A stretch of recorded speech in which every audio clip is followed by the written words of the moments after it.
Alright, good afternoon everybody. Welcome to this next stream on the channel. Making use of the holidays, the holiday today, Monday. We are going to fly with the freshly released Dash 8 Q400 from FlyJSim.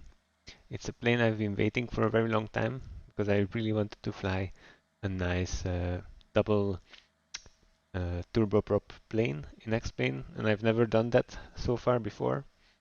So now it's time for that. And I've seen on the previews that it's going to be a very detailed airplane. And I was really looking forward to that, to use it.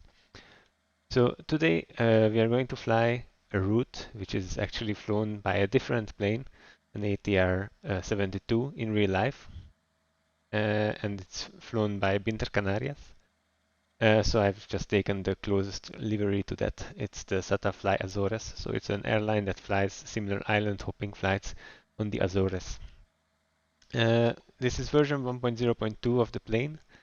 So the latest version still has some release bugs. We'll go over that if I don't forget, but it's perfectly usable. It's a bit heavier on the frame rates, but if you have a stronger computer, and it shouldn't be an issue if your settings are not too high. It's mainly CPU intensive, so word objects a bit lower, and maybe the texture quality too high instead of full or even medium. I am using it now on high. On the Canary Islands, it's actually good, very good, because there is less objects to show. It's just a few islands and the rest is sea, so it's not too difficult to optimize your system to be very fluid. I don't really have issues with it, but I've seen that some people do. They've already done a lot of optimizations. For example, they unload the cockpit, they unload the cabin from memory when you are in the cockpit and looking forward. So there's a lot of optimization to save on textures. I will show how detailed the textures are, so you will see that it's actually necessary. But for optimizing their system code, which runs heavily on the CPU, maybe they can do a bit better. They will look into it. But already now it's perfectly flyable. Uh, a bit heavier frame rates than with the Zibo, definitely heavier frame rates than with the Tolis light Airbuses. But so this is just a small introduction concerning the performance. Before we get into the cockpit, I wanted to show you a bit around the plane. So we are at La Palma. You can see another person, Erwin, who is flying with us today with the Brussels Airlines livery. That's as realistic as me flying the Air Azores livery, so I cannot say anything about that. So you see here the plane in the cold and dark. The GPU is already connected, so it's a GPU that's provided by also FlyJSim. You see their logo here, and the plane is awaiting instructions what to do next. Before we go in, I'm just going to walk around a bit here the plane, and you can see that there is lots of placards that are using high resolution textures. So in overall, really nice plane. Also the PBR reflections are extremely good. You can see that even the smaller text is quite legible at most places. If we go a bit further on here, then you can see how nicely modeled the propeller is. All the connection where you can feather the propeller and vary the pitch of the propeller. The textures are really nice and high resolution. You will see it also inside, but already from outside you can one by one change the setting of the sunshades, which is quite nice, I think. Let's go a bit further. You can see the gear is very nice and detailed. Even here the placards are so high resolution, you can read everything. Then if you come a bit further, you can also open these doors. I will leave them automatic because you can I can show. So you can open most of the doors manually, but you can also open them from a control pad, which I'm going to show just afterwards. But I can close this back, right? Yeah, like this. And this is still opening. So the stairs are also very nicely animated. I'm just going to leave these open, and when we get back into the plane, I'm going to close it back again. You see here, these also are done with placards, so the resolution is extremely high everywhere. So the model is really extremely well detailed. You cannot find anything wrong about it. They have worked a lot on it. Also, they've released it with a very large number of textures to start, liveries to start with. So you will find your favorite for sure to fly with.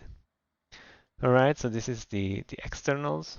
It's really nice.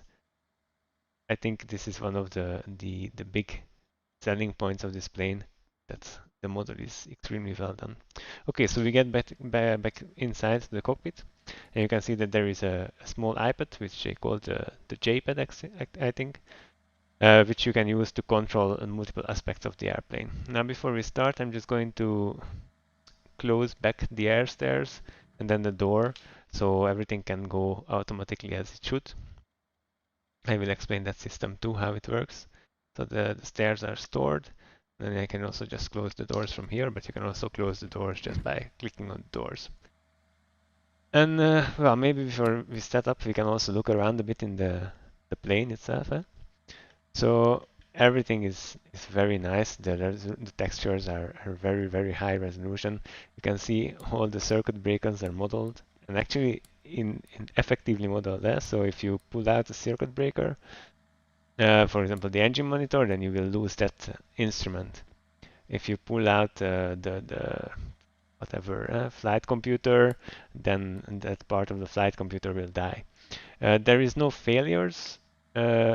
Failure simulation model is not that included, but as you can expect with all this preparation, it's just one step further where you can include a failure simulation too. So that's very nicely detailed. Of course, if you know Microsoft Flight Simulator, then you can already imagine that you can just put here any of your favorite coffee brand textures. So it's possibilities to mod it. I found it a bit weird that the coffee is placed on top of the circuit breaker panel, because if the coffee fills, it's not really the best place to spill it. But okay, I'm not a pilot of the Q400, so I don't know in real life where they put their coffee. There is here a nice notepad where you can store stuff. There is lights everywhere. I will not really see the lights today. Maybe at the very end of the second flight, I will turn the time of the day to night, and then you can have a look at how the night lighting is. The night lighting is also excellent, so maybe it's worth looking at it later. This is the main view. To forward the cockpit, you can also hide the yoke, of course. You can do that from the pad. You can do it with the default explain command. It's a very nice cockpit. Everything is really high resolution textures. You can see that here along the throttle are all these levers. There is this like I don't know how to say it, but when you move the move anything here, you can see that that opens up and closes down behind. So everything is really detailed. The nice textures, the modeling work is really great. So there is an explanation immediately for you why is the plane taking as many resources as it takes. You can even open the emergency hatch. I'm not going to do that now. If you come further, you can also open everything else. You can use everything. In case of the gear fails, then you can open this here, insert the stick and manually lower the gear. If you go further back to the cabin, of course you can close the cabin door and you can open the cabin door, so this is not a surprise. Then we go further back to the cabin. And the first thing to the left, probably I've seen it from all the reviews already, that you can just go into the toilet and then, I mean, you can simulate taking a pee or whatever. You can open up the toilet cover. You can even open it fully, you can close it. And then even the flushing is simulated. I hope the sounds are coming through quite well in the stream. So yeah, everything is simulated. You cannot wash your hands, unfortunately. But alright, that should be our smallest issue with the plane in X-plane, right? This is a forward cargo hatch. You can also open that. And something that you can only do in forward cargo is the main door you can only open from inside. And then of course you can open all these tray tables. I'm saying of course, it's like with the quality of the modeling, you are not even surprised anymore. You can move all the sunshades independently. You can open up any of the compartments. and so on and so on. So this is really nicely done. There is also the air conditioning panel here, or just the flight attendant panel, which is modeled. Now the cabin temperatures, of course, the outside temperature. It's quite a cold afternoon in La Palma, I have to say. It's 15 degrees. But you can change here the air conditioning settings when the bleeds are already running, of course, and the doors are closed. And you can also set the light levels, which are more interesting during the night. So okay, let's get back to the cabin, and maybe let's set up our flight. Here's the click spot.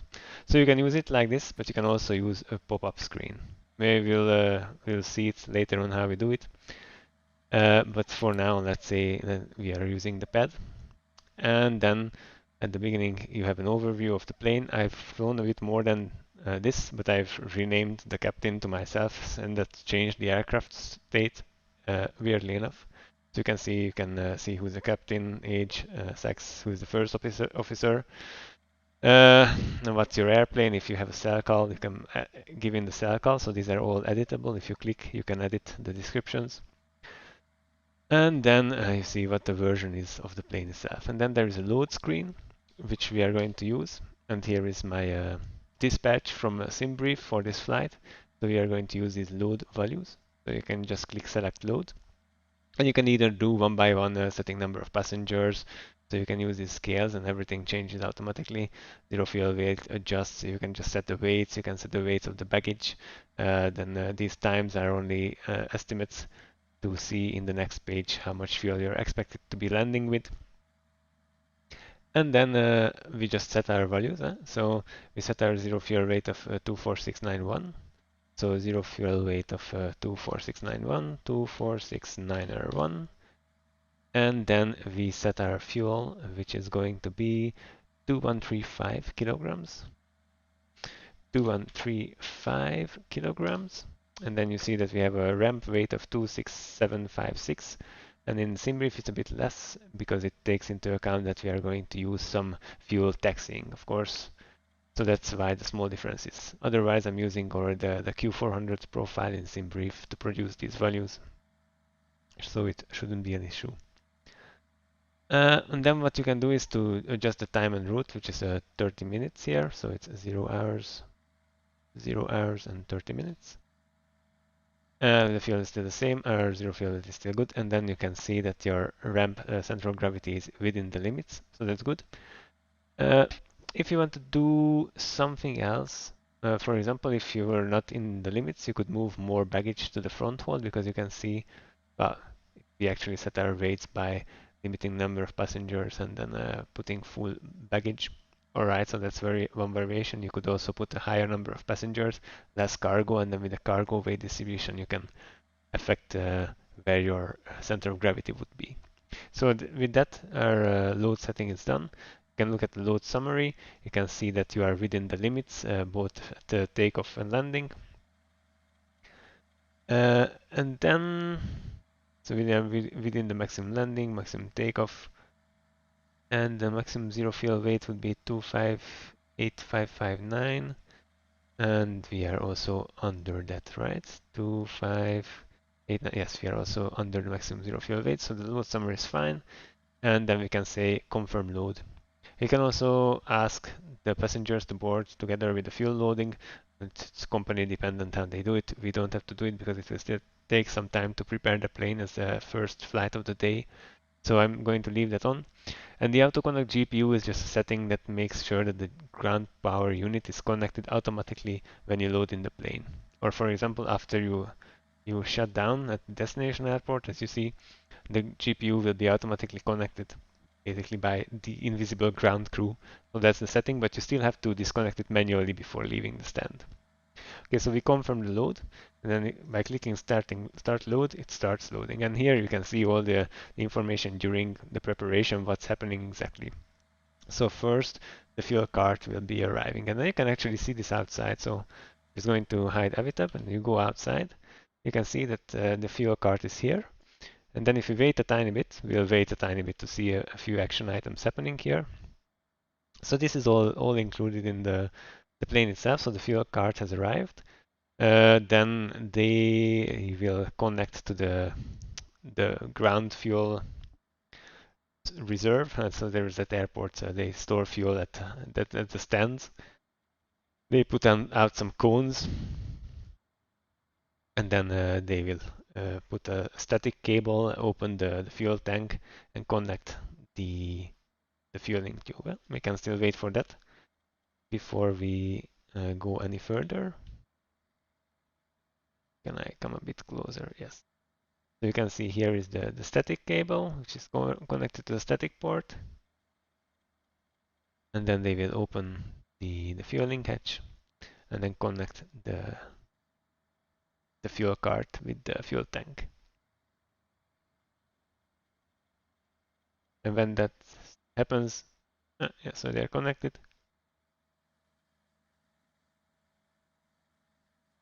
And it should start fueling. Yeah, now you can hear it. I hope that it's fueling. You can even see the fueling panel here, nicely done. Okay, so fueling has started, so we can go back to the cabin. And now you can see loading time is going and it's fueling, and you can see how the fuel is getting more and more in the plane. Alright, so this is good. And then from here on, we'll just follow a checklist. So I have my own checklist from whatever the internet. I will follow that from my iPad. It's easier if I don't leave everything maybe up here. Or no, I can leave everything up here. It's okay, and then everybody can see it and do it together. So the external walk around by the pilot flying is completed. And then we go up a bit, and the battery switches go on. So first the master switch, and then the main, auxiliary, and the standby battery switch goes on. The DC generators are already on. The electrical external power we can put on. So now electrical power is connected, external power is connected. And then we put on the cockpit screens. So there are some dials here which you have to use. And I will have to look a bit like this because it's difficult to reach everything from the seat of the pilot. And then you turn everything on. Everything has a cycle. Like very realistically, they power up. There is a self-test also for the flight computers. There is a self-test cycle that needs to run. And also here, the central one is down here. And also the radios, we can switch on both, so I can set both frequencies on one unit. When you switch on, then you can only set the COM and NAV 1 on the left side and the COM and NAV 2 on the right one. Here you accept the positions, and then from there on we'll do the setup later. But so everything loads in, you click away the warnings. Okay, so cockpit lights, we don't need extra cockpit lights, it's daylight, all screens are on. Then the circuit breakers, we'll always assume they are all in.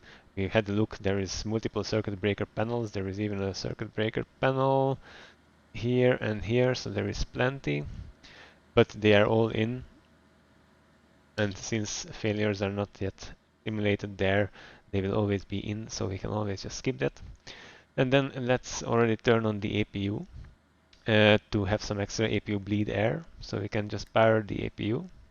When the APU is powered, we can do a fire test for the APU. Okay, so that's passed. We see the fire here, the lights go on, and we hear the oral warning. And then we can start the APU. So we click start, and it's starting. You can hear it also in the background that the APU is starting. And then when it becomes available, then we'll see that it's on. Alright, so the APU is running, and we can turn on the bleed air from the APU. So there is some air conditioning already going on at the back of the plane.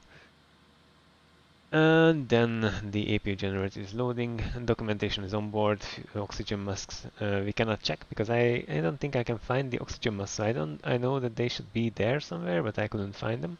So I don't know if there are oxygen masks modeled here. The gear pins are removed. The smoke hood torches are at the back of the chair, we've seen that. Yeah, I'm not looking at these, it's a bit too much detail, and they are always there. So this is just equipment. Equipment is inside. Then, still before first flight of the day, the captain is going to check circuit breakers, so we've already checked that.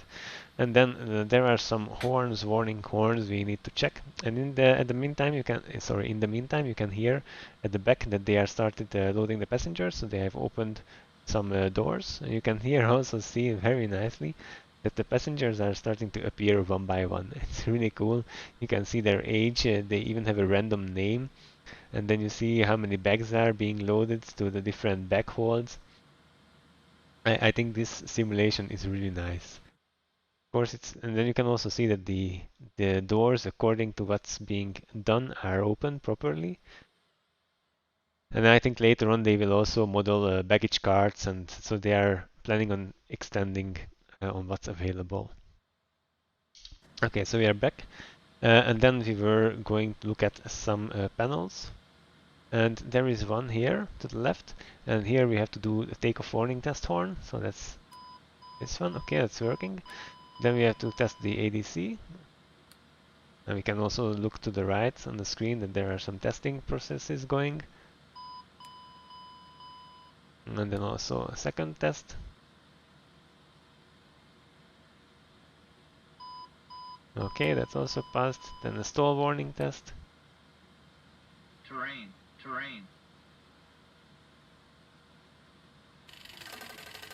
Alright, test one is passed. Yeah, with the test 2 I think we only hear the shaking. Yeah, alright. The steering is off, so this is done, and then the first officer would again check his side of circuit breakers, and then we go to his side of other panel, so the oxygen level is within limits, so that's good. For the forward outflow valve is closed. And then we go to the overhead checks back again, so the batteries are all on the overhead chest desk, the main bus tie is on tie position, the off would be up, the DC gens are on, the external power is on, the de-ice boot selectors are off, the prop test is off, the eye protection intake doors are open, so these are open. Then the ref switch first, we can test it, okay. And we can put it back to off. The boot air switch is on normal. Wait here, boot air switch. Ah yeah, here, normal, sorry. The static switches are all off. Window heat are off, all external, so window heat, whatever is off, external lights are off. We check the pressurization. Pressure computer indicators, so there is no difference between the cabin and the outside, logical since the doors are still open. The cabin altitude is more or less sea level, logical, we are in La Palma, and there is no rate in change in the cabin pressure, so that's all good. You only see the altimeter units in feet, you can put it to feet per meter. You can then test the flight data recorder, I think that's where we are, so there is these flows we are doing, coming up, down, cross, up, down, up, I think that's the flow. And then, where were we? So the flight data recorder test, you can pull it down and then you can see that here the light will go out. Yeah, so that means that it's working. Where were we? Yes, the fire detection left and right test. So we are doing the flow like this. So 1. And also if you look down, you can see here that there is the warning there. Same for engine 2. And then you can also do it for the baggage compartments, and you see at the bottom of the screen also the warnings going on, and the forward baggage compartment the same. We don't really need much lights, but I like to turn everything to maximum during the daylight too. The storm lights and dome lights we don't need now. Panel lights, storm dome lights, APU bleed is on. Ignitions are normal, start selector switch is centered, the start select lights are out, cabin altitude for landing is going to be 2100 feet, so we can set already the landing altitude. 2100 feet, more or less. Pressurization mode is auto, the forward outflow valve is closed, the external lights we can put on position lights and the logo lights, not that they are very visible during the daylight. I will try to show the lights at the very end. Then the no smoking signs. So we can already put the seatbelt signs on. The no smoking signs on the emergency lights first tested and then armed. And you can see those from the cabin too. So if we just quickly drop to the cabin, and here we look at the cabin forward. Let's say cabin view. Yeah, so here you can see that the no smoking, let's remove this. The no smoking signs and seatbelt signs are on, and this would be the emergency exit lights when they are lit. So all of that is also modeled very nicely. So we go back to the overheads because that's where we were. And then emergency no smoking signs, and it continues here. Seatbelt signs tested and required. Dim bright switch. So first you can here test all the lights. So all the caution lights and the advisory lights can be tested. And then after every test you have to click away the warnings. And then you can also here set if you want your lights on these buttons be dim or bright. Normally I guess dim during the night and bright during the day. Where were we? And then caution warning tested. Temperature control units at 12 position. Packs on auto. And bleed air is off and minimum, right? Minimum is off. Recirculation fan goes on. AC control generators off, and the AC generators are on. Yes, they are now on, so they're on when they are down. That's correct. And the AC external power, that's off. Good. Then there's still another before flight of the day. We go to the glare shield, and below checks. This is the glare shield here, and below the glare shield. And what we need to do is this goes to taxi, so that sets the spoilers to taxi mode. You can see the position of the spoilers down here. And flight mode is basically armed. So if you set it to flight mode and there is pressure, then when you are in flight mode and touch down, then that means the spoilers are armed, and when you touch down, they are going to open. Then and the GPVS test is this one.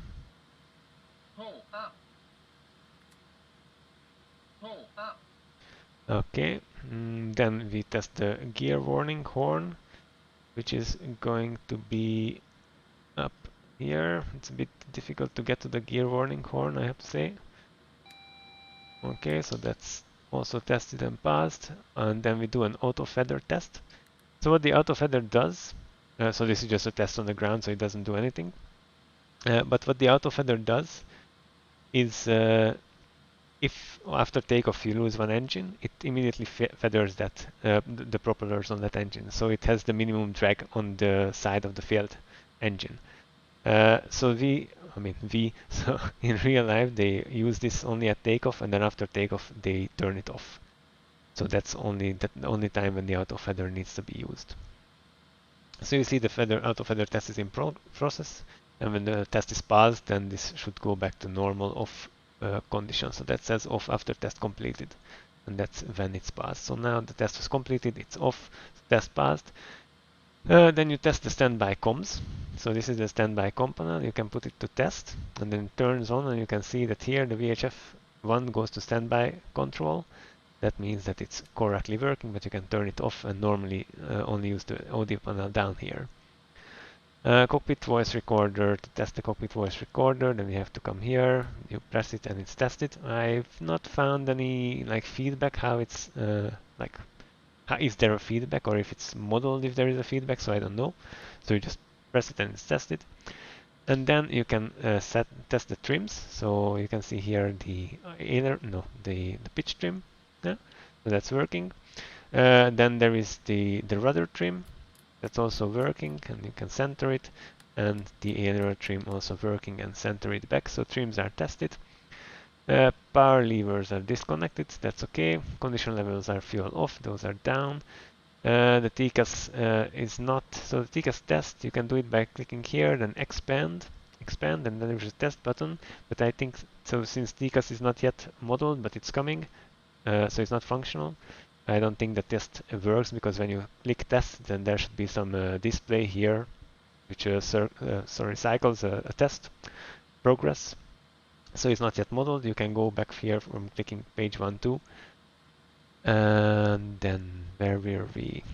avionics tested, everything is, well, what you can still do is basically you can change the display on this unit, and then there is the electrical, the engine systems, the fuel systems, the doors, so you can still see the doors are open, so that's all the open doors are red.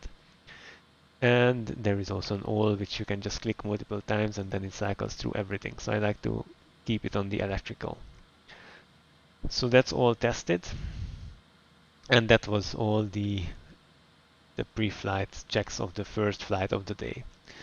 And then now we can go to the normal checklist. So documentation is already on board, we've checked that already.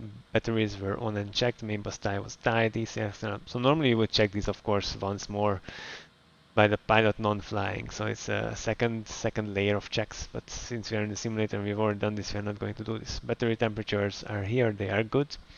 Bus voltages are all normal. Safety equipment is on board. Landing gear lights are all 3 green checked. Engine intake doors are green, they were up here, check. Circuit breakers were all in. And this alt gear door inhibit switch, I think that's up here, right? So it's a bit difficult to get up there, but we'll do it. So this is indeed the landing down select inhibit switch, and it's in a normal position, that's down and armed, sorry, stored, how is it called? Inhibit switch, normal, that's okay. Fire mode detection was already tested. Bleed air 1, 2 should be off, so that's off indeed. APU bleed is now on, recirculation fan is on, pressurization is set and checked, AC packs are checked, they are on auto. Emergency lamps are armed, fuel transfer is not necessary, fuel is checked. You can check the fuel either on the fuel display here, so we have 2,100 and something, so twice 1,065 kilograms. And you can also see here that actually we are clear to start, all passengers aboard, bags are loaded, fueled, and the doors are closed. So that's all done. So we are basically okay to start. The only thing we need to do is parking brake pressure on and checked. That's good. And no steering is off, that's here, that's off for now, and then we can set our FMS. So we can just click here and set things up.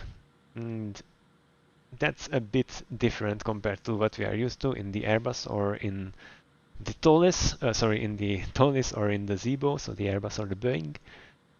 But it's not too difficult to get used to it actually. So first we can set our weights and the fuel, and for that I'm again going to go back to my dispatch from SimBrief. Our weight was, so our zero fuel weight was 246,901. So we set the zero fuel weight 246,901. You can also set passengers and the basic weight and then cargo, and then your zero fuel weight is calculated, but it's just much faster like this. And you always have to click enter when you set something. And then the fuel on board was again 2135, back 2135, enter, and then you get your gross weight is 26826. As said again, it's almost the same, 26826, almost the same as here, because here it's already estimated that we used some fuel. The takeoff weight compared to the gross weight already used some fuel to taxi. So that's why there is a small difference. And then if you want to be nice and precise, but it's not strictly necessary, of course, for the simulation, you can fill in your alternate fuel, which is 522 liters here for Tenerife South outing. And then always just click enter. The hold fuel is, that's the 50-minute hold is 260 kilograms, and then extra as the final reserve is 661. And then you see that our total reserve is 1,443 kilograms out of the 2,135 kilograms of fuel that we have on board. So that was the fuel part. And if you go to the next, we can also say, okay, what's our expected takeoff time? No, that's not here. And that's later, sorry. So we go to the flight plan. So we are flying from La Palma. And one nice trick you can do, because you see that these lines are a bit offset, because these are not digital displays, but with the cathode ray displays, I think. What you can go is to go here into the on-off DIMM menu, and then you say display, and then you can move where your cathode rays are going. Basically, it's very nice, nicely simulated. That's how it works in the real unit too.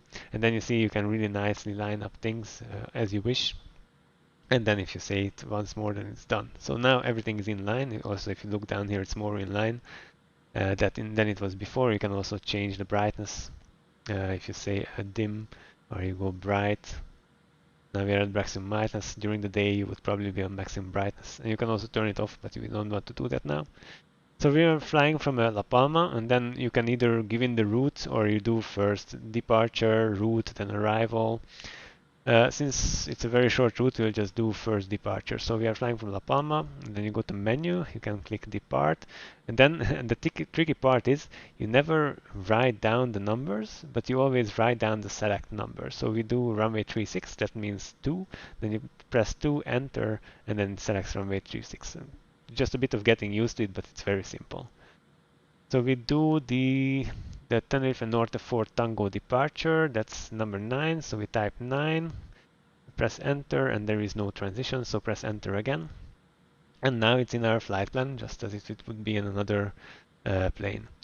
And here you see that a normal map display, but if you want to change that to like a plan mode, if you are coming from an Airbus, then you can just click on format, and now you're in plan mode. And then when we have a longer flight plan, then just cycling through the flight plan will move where the plan mode is centered on. It's a bit of a strange thing that you cannot move it waypoint by waypoint, but that's clearly how the system is. Okay, so after Tenerife Norte, if you want to add the next waypoint, then you can click, and then normally you could choose from a list, for example, and then you can choose airports, NDBs, intersections, VORs, airways, and so on and so on. So for example, now at the airports, we see there is a Golf Charlie X-Ray Oscar where we are flying to. That's the closest airport. You can select it by then typing 7. So 7 is auto selected, I guess, because it's the closest one. Or it's the closest one to the last waypoint. Yeah, it's from the last waypoint, that's why it's so close, yes. And then you can just hit enter and then it's selected. If you type it in, then it will say the name of that waypoint and you have to confirm that that's what you want. Okay, but now we have our final airport too. So we can go back to the menu, you can select the arrival. We will do runway 30, so select 2, enter. We'll not have a star because our last waypoint, the Tenerife Norte VOR, is actually the start of the approach procedure already, so there is no arrival. So you can just hit enter, and the approach is going to be the ILS 030, so that's 4. Then you select 4. We are coming from Tenerife Norte, so that's via TFN. So it's Tenerife Norte, the ILS 030. And now you see everything is nice in the flight plan. And now if you cycle through, then you can see that indeed it also moves on the map. The logic of this map is not super amazing, I have to say, but it does move. So if you go back, you see it goes somewhat. The last thing that we have to do is we have to clean up a bit these waypoints. So you see that at Tenerife Norte, we have first of all Tenerife Norte twice, so that we don't need. We can clean up that. We can click here, delete. We still have twice Tenerife Norte, so we can delete that too. And then actually, it's not very evident, but there is one waypoint that's not correctly used in this. I don't know if it's a Navigraph issue or whatever, but so I'm just going to open up the map so I can show more easily what the issue is. So here we are basically showing the same part of the flight plan on the map and on the display. So we are coming from the upper left corner of the display, and then intercept basically the 12 DMA arch of Tenerife Norte, which is here, so there is an intercept point. But then there is another intercept which has to intercept this inbound rate, so the radial of towards Tenerife Los Rodeos. That's the name of the airport. And there is a cat which is not happy, so that's you might be hearing in the background. So the issue is that after this point, it will go on an intercept course, but for some reason, this CF fix is still in the flight plan. We shouldn't have that, because what happens, and I had that in my test flights, that from here the plane will go intercept the radial and skip one waypoint. But since that waypoint is not taken as passed by, the flight plan is going to go haywire. So what we had to do is just simply delete this CF3 0 point, and that's what we are going to do. Again, I don't know if this is an issue, and now you can see that here the intercept point is at the proper position. Not sure this is how it's supposed to be. I don't know if it's a Navigraph issue. I don't know if it's an issue with the logic modeled into the flight plan or the flight computer. Anyway, like this, it's going to work. So this is good. So now we have cleaned up our flight plan. So this can go back here. And there is one extra thing you can do here is give your expected time of departure, and then you get an estimate of when you are going to leave. So let's say our expected time of departure is going to be 15:55 Zulu. Hopefully I can manage that. And then you hit enter, and then local time, we are 1 hour here more, I think. Local time is on 8, so the deviation is 0. Oops. So it's 0, so the local time is now the same. And you see that our expected arrival is 20 minutes later. You can also set the true airspeed. I think will be a bit slower than that. And the fuel flows. And that's where we are going to arrive. And if you take a 0 delta, then you get in local time the arrival too. So this is just a nice tool to get a summary. Okay, we'll still go back to our checklist because we are not done yet. Not done there. We are not yet done there, sorry. So we can leave it like this. In the nav you can see some extra info. You can also, somewhere you can also set the winds actually. I've seen that maybe in the nav, not. Flight plan menu. Next page, yes, here you can see here you can also set the winds. So you can go to flight plan winds and then you can give the winds, but that's just for time calculations. In such a short flight, it's totally not necessary. So I'm not going to do it, but you can click through here and add the winds. Okay, so I think we're good with the flight plan. Now in normal cases, you would cross-fill it to the second flight computer. Like in the Airbus, you know that if you fill something in the left-hand flight computer, that syncs automatically to the right-hand. Now this system is not done in the Q400. I think in real life there is an option where you can install an auto crossfill option, but it's not a default option in this flight computer. And they modeled that you really need to indeed manually crossfill the flight computers. But there is a small bug that if you do that, your simulator will crash now. So don't do that. So the best thing to do is to just turn off this display, so we don't do that accidentally. But they are aware of it, and then they're going to fix it. So the flight computer is set. One thing we still need to do is a briefing. So we have a very simple departure, but to the briefing, for example, we can set two things. We can look at the map, the chart. So the departure chart, we are going to fly this Tenerife North Tango departure. So take off, turn at 600 towards heading 095, intercept 056, not really radial, but the direction from the NDB. And the maximum speed is 210 knots until the turn. And then from Vanur, we are going direct to the Tenerife North VOR. But to this, we can set an MDA or the thrust, so to the acceleration altitude. So we do a standard departure where we just take off and until 1,500 feet above the airport elevation. We are flying with the initial maximum climb speed, let's say, at the maximum rate of climb or angle. Anyway, so we'll do V2 plus 10 or 20. And then at that point, 1,500 feet above the airfield elevation, we push the nose a bit down, we accelerate to normal climb speed. I will set 210 knots, and that means that at that point we can also clear up the flaps. So there are some action items that happen there. And as a reminder, we can set that height. So first of all, we will check what's the QNH here is 1021. So we set the local QNH. There is an automatic sync to between the three settings. So there is one planet side, the monitoring, so the first officer side, and there is a backup. They are synced, so you can only, it's enough if you set it on one. And then you see that we are at 120 feet, more or less, so 100 feet, 106 feet. Then 1500 extra to that is 1700 feet. So you can set our acceleration altitude to 1700 feet as a reminder. 1600, sorry, I cannot count. Amazing. 1610 is good. So that's just a reminder. Our, well, since there is no ATC over the Canaries, I think, but I'm just going to check that. Yes, there is no ATC. And I think, yes, Erwin has already departed. I didn't look. Ooh, there is more planes here. Nice. Other people are joining. Great. Always good. And so Erwin must have departed, and I missed that. Yes, there is Erwin in the background.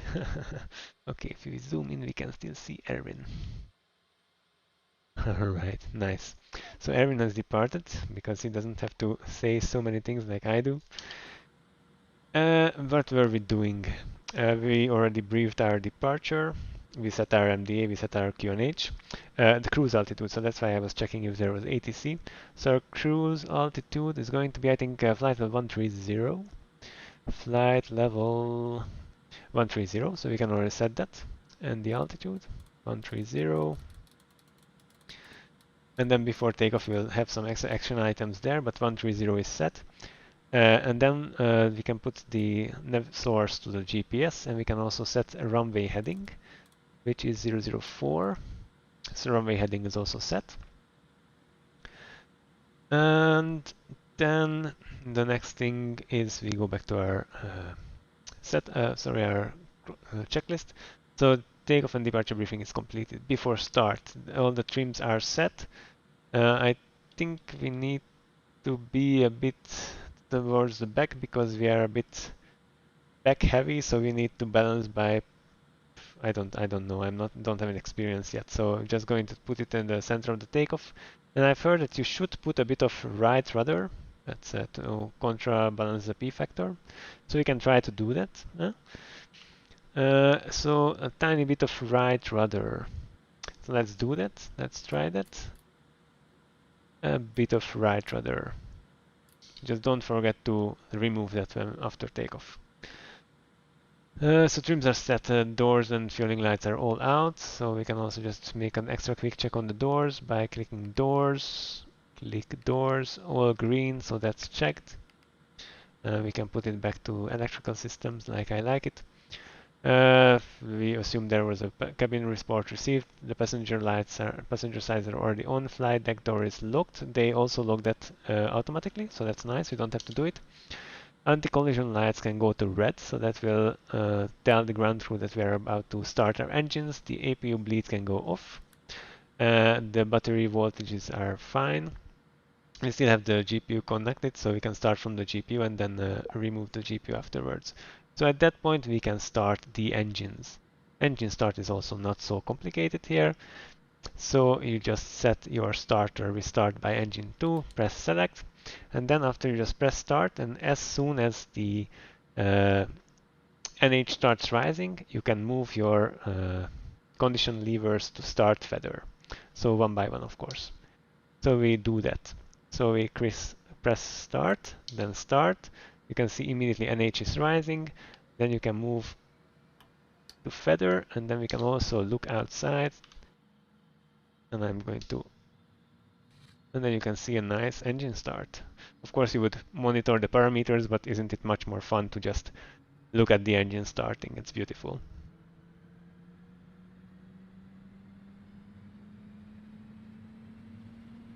Alright, so we have one engine start. Oops, let's go closer.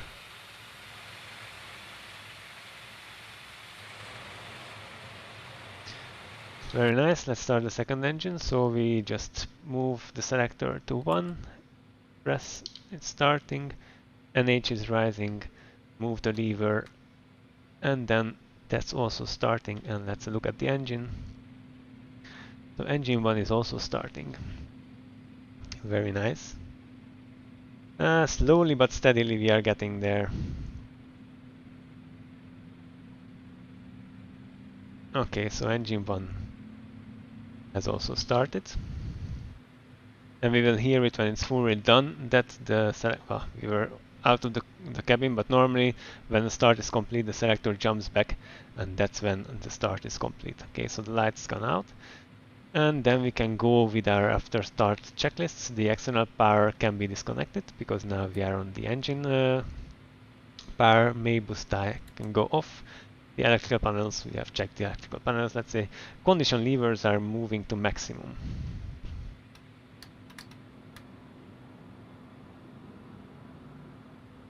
I hope the sounds are well here in the background. The sounds are very nice, but I cannot put the engine sounds too loud because then you cannot hear what I'm saying. It's a bit of a trade-off, of course.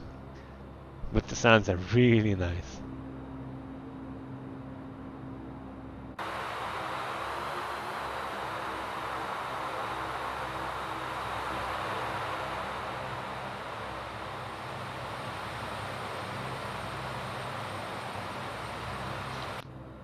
Alright.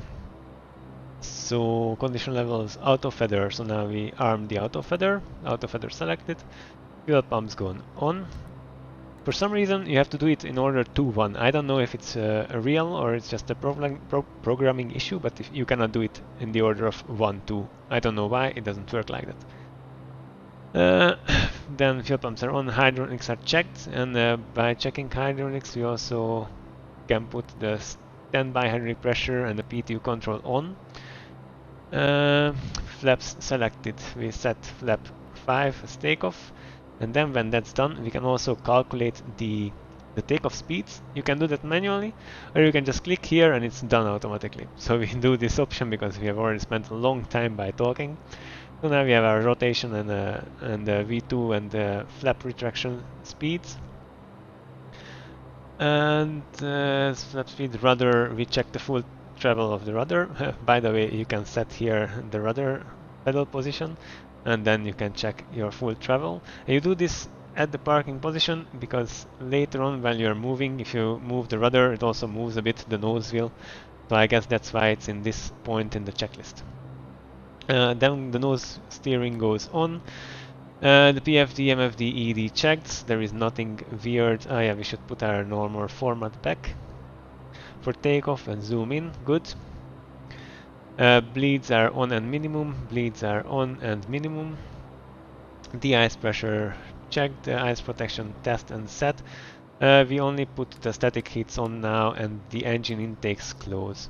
This engine intake close, they do that, if I understand correctly, all the time.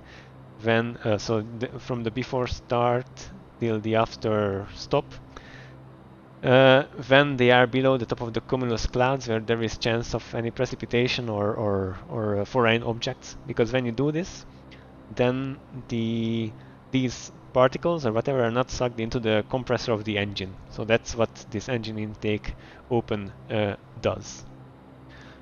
Ice protection, okay. Expander take us. The Alton will only do that when we enter the runway, so that's okay. And then we are ready to taxi. Cool thing is, we don't need pushback, and that's the coolest feature of such a turboprop airplane. Because who needs pushback when you can do reverse thrust by just varying your pitch? So we'll do that. We'll just say a Unicom message that we are going to push back. Auto Unicom. And I'm going to say start and push, and the runway is going to be 36. Send. Okay. So what we do is, first of all, this goes down, and we'll put back the yoke, so you can see that this is already working. Before you put this off, you cannot move your ailerons. That's a good sign. When you do your control checks, you cannot move your ailerons. Good sign you have forgotten that. Okay, so what we do now is we move our propeller to the reverse range, and then we release our parking brakes, and then we are taxiing. I mean, how cool is this?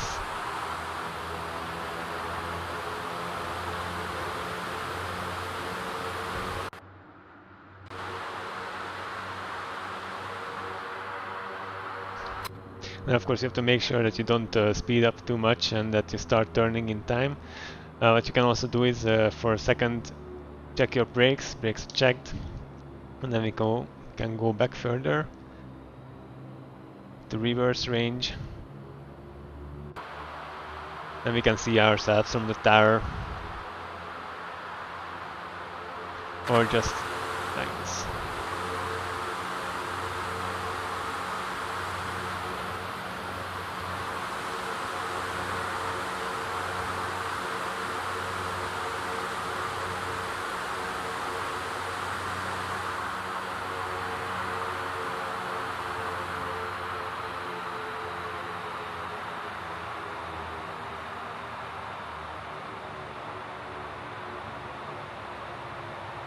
Okay, we can step on the brakes a bit, move back to normal range. And then what we need to do is brakes check, takeoff warning check. Let's move this, takeoff warning test. Takeoff warning checked, there is nothing wrong. What is this? Inbound anti-skid. Ah yeah, this anti-skid that needs to go on. Okay. Flight instruments checked, then we check the elevator travel first. So here, check the elevators are good. With and without the number 3 hydraulic pump. So this is just a backup pump, we don't need that. Yaw dumper goes on. And then the clearances, we have clearance, cabin is secured. We can line up. But somebody did something behind us. Okay, we are going to also just quickly say we are lining up and taking off. To the auto unicom. Line up and take off. So we are going to line up and take off runway 30. Yeah, taxi lights on, which we forgot. Oh, on the runway.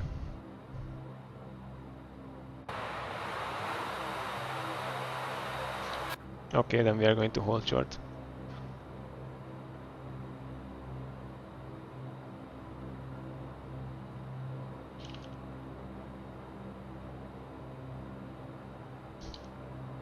I didn't see that he entered the runway. Okay, so then we have to wait a bit, then parking brakes go back on, but then we can prepare something else. So taxi lights, of course, then we are not moving taxi lights off. Everything else looks okay. Ah yeah, we don't need the APU anymore, so the APU can also go off. And then we will have to wait a bit till the Condor takes off. And there is a Canarias control. Just came online, so we'll have to connect Canarias control. Okay. That will make things, of course, a bit more interesting. Hank, I see Canarias control is online, and Bas is saying don't go too fast. And hello also to Lima Delta Victor Golf 09. I'm sorry, I was very busy at looking at what I was doing, and I was not paying attention to the chat much. Oh my god, this scenery is a bit bad with this fueling truck coming through us. But okay, I'll wait a bit. And we will contact Canarias control. And there is even Tenerife from North Tower online, Jesus Christ. Okay, control 126.5. 126.5. 126.5. 126.5. And tower is 118.7. 118.7. Control tower. Oh yeah, and frequencies. I wanted to prepare frequencies. Okay, so we have still plenty of time here, and I'm all over the place. What we wanted to prepare is first of all the ILS frequency is going to be 110.3. I'm going to put that here. 1103 is already here. 1103. Okay, both frequencies are there. We can also have a 116.2 for the initial. For the DIMM distance, so we can put that here. 116. 116.2, and then the ILS is the backup 110.3, and here we want to have the go around VOR, so 117.7 as the backup. 117.7. So we have 117.7 there. Oh, damn it. And I want 110.3 as 110.3. And there we can already put that live. Okay, so in nav1 we have the VOR of rostral DOS as active and the ILS as backup, and in the other one we have the ILS active and the go around VOR as backup. Okay, so the frequencies are good. What we can still do is, if you long press this, then we can set the course of, yeah, that's the VOR, so you want that for the ILS, of course. Can I already do that for the ILS? If I switch to the ILS, I will set the course for that. Will it remember that? I think, hopefully. So we will set 295 with the course selector. 295 is set, good. Long press on the format to come back to the map. So the frequencies are prepared. Go back to our checklist. Okay. Then we will contract Canarias control and say, well, we can roll up to the holding point. Text lights on. And then we will contact Canarias control. And how is the FPS compared to the A321? Yeah, the FPS is less than the A321. But it's not so horrible. If you like rewatch the beginning of the stream, there I've talked about the performance of the aircraft, and it's really not bad. Like now I have 40 FPS. Of course, when I'm here with the Tolis, I usually have 15 more. But it's difficult to say. You should really re-listen to the beginning of the stream where I talked about the performance. And now we will contact Canarias control. Canarias control.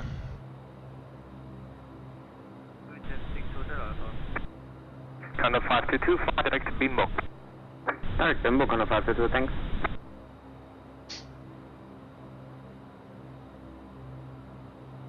And we are SATA 2185 today. Canarias control SATA 2185, good afternoon. Station calling, hello, go ahead, second call sign. SATA 2185, we are dash 8 holding at the holding point for runway 36 at La Palma. We've seen you came online, so we are curious if you should ask a clearance or just clearance for takeoff. Sierra Alpha Tango, correction, SATA 2185, yes sir, I report ready to copy ATC clearance. Ready to copy clearance, SATA 2185. SATA 2185, you clear to destination Los Rodeos, Tango Foxtrot November 4 Tango departure. Squawk 4602 QNH about La Palma 1020. Clear to Tenerife Norte via the Tenerife Norte 4 Tango departure, runway 36 QNH 1020 and we'll squawk 4602, SATA 2185. 2185 ATC, correct. Confirm you are now on the holding point and ready for backtrack. Affirm, we will need 1 second to set our squawk and we'll report when ready for backtrack. SATA 2185. 2185, right, there's no traffic reported, so you may taxi, backtrack approved, runway 36 on your own discretion, report ready for departure. When ready, we'll taxi and backtrack on runway 36 and we'll report for when ready for departure, SATA 2185. Okay, so our squawk is 4602.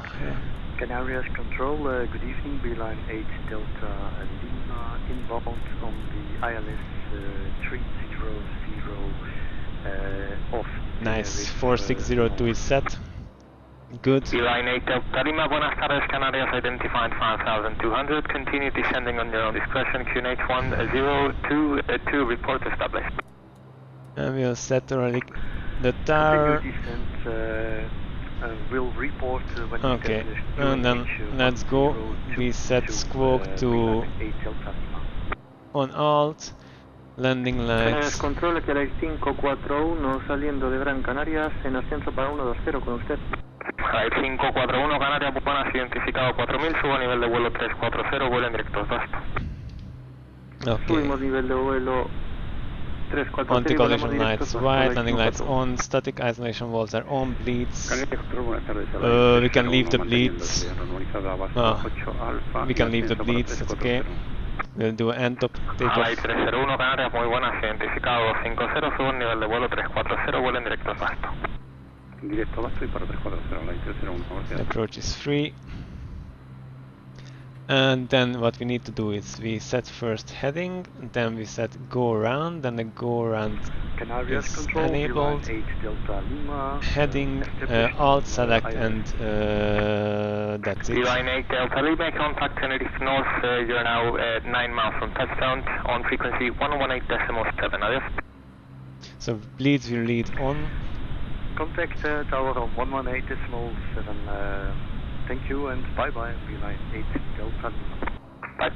So we leave the bleeds on, we will do an end top 90% power limited departure, for that the bleeds can stay minimum. Bilbao 148, después de neta mantengan rumbo 240, vector inicial, aproximación y LS Zulu, pesta 03 izquierda. And hi Sibe, thanks for watching. Posterior neta mantenemos rumbo 240 para aproximación y LS Zulu al 03 izquierda, y Bilbao 148.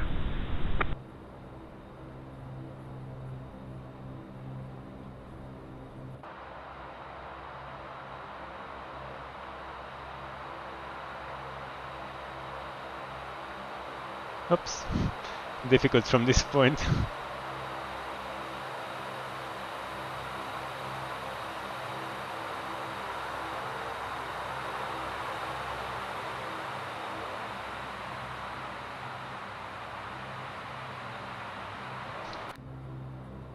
Okay, let's just line up with the center line and then we can report ready.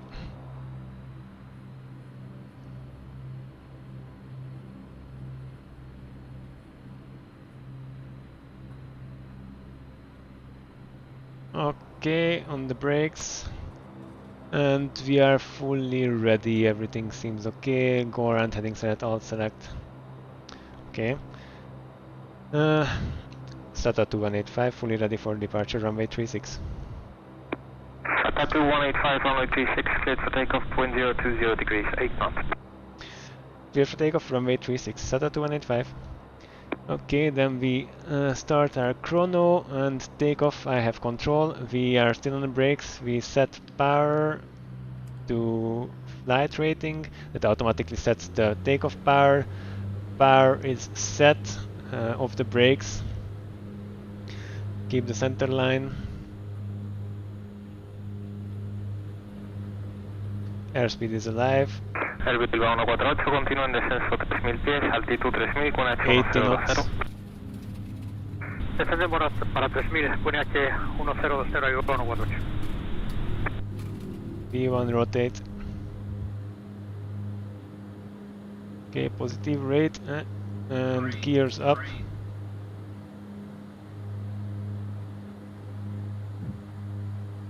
And 400 above, we will put the autopilot on.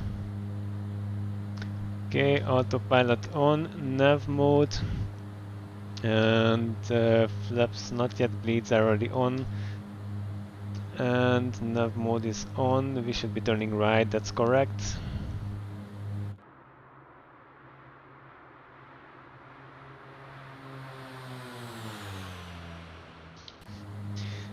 Okay, then the MDA, the acceleration altitude is reached, so flaps up. We set the throttle to 900 and do maximum maximum climb. Then you can see maximum climb power is set. We go to indicate the speed hold. We push the nose down by accelerating to 210 knots. So speed is selected 210. We did not have an initial climb. Do we have an initial climb? I didn't check that. La Palma, what's the departure? Is there an initial climb where we are clear to, because we are not told anything. Initial climb, there is no initial climb. Tata 2185, identified 2,900 feet, continue climbing flight level 130. Climb flight level 130, SATA 2185. Okay, so that's taken care of. We climb to flight level 130. And then the next action item is going to be, first of all, let's zoom out a bit. Let's do a full after takeoff checklist. Where is my checklist? Yes, so landing gears up, flaps are 0, bleeds are on and normal, climb power is set, and then we can also do a climb checklist, altimeters, that's at 6,000 feet, I think, the transition altitude. I'm gonna quickly check that. I should be really more prepared than this. Transition altitude 6,000 feet, so at 6,000 is that standard. And for the question, do I use a yoke or a joystick? I'm using a joystick because in real flight training I'm also flying with a stick, so I prefer a joystick. And there is no space for a proper yoke on my desk either. But it makes not really a big difference to me. Okay, so we can set standard. Standard is set. And then continue with the checklist. Tata 2185, you may fly the direct Tango Foxtrot November beyond. Direct Tango Foxtrot November, SATA 2185. We are already on the turn for that, so that's not making our life so much easier. Okay. And checklist. Short flights, difficult to do alone in the cockpit. Okay, eyes protection. We can close these if we are above the clouds. I'm just gonna leave them open because otherwise it's gonna be way too much stuff to do. These can go off, and the feather can also, auto feather can also go off. So pressure reduction check. Okay, so it's all good. We are good for this. Entiendo que por mi derecha 255. Correcto, Bilbao 148. Por mi derecha 55, Bilbao 148. Iberia 2471, abandona Canarias, monitorización 22, adiós. Just a bit of view from the cabin.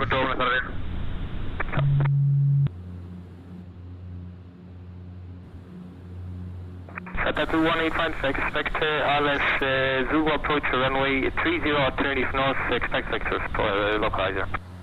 Expecting ILS Zulu, runway 30 and expecting vectors to the localizer, SATA 2185. Okay, so get vectors, that's good.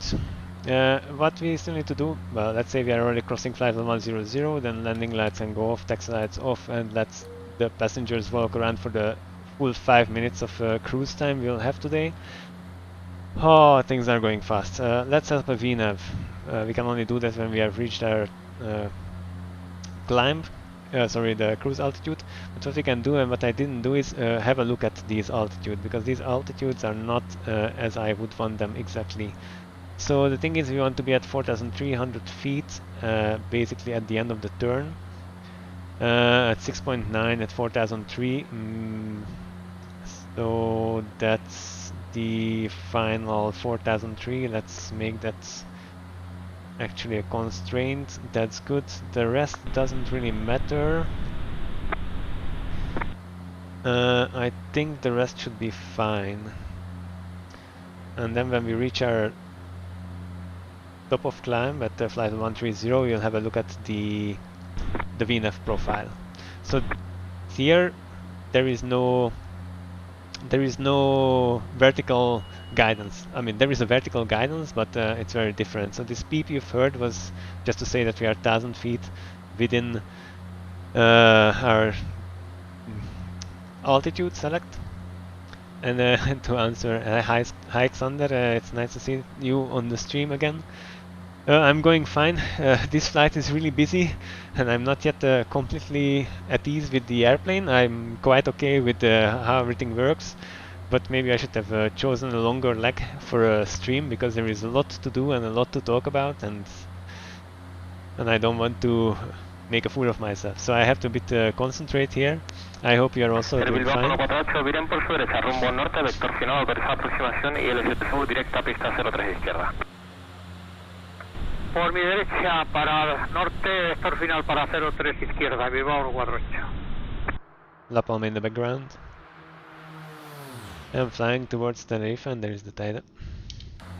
And to our right, that's La Gomera, the airport, the island of La Gomera. Okay, so we are at our cruise altitude.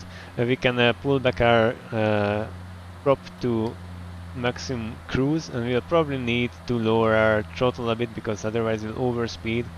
Like a 60-something% should be fine, because we are getting close to the speed tape. Okay, this is good. Let's prepare further. I hope the audio is good on the stream, and the frame rates are also fine. So we go to the flight computer, and then we have a look at our VNAV. And we would like to be... we actually just want to be at this...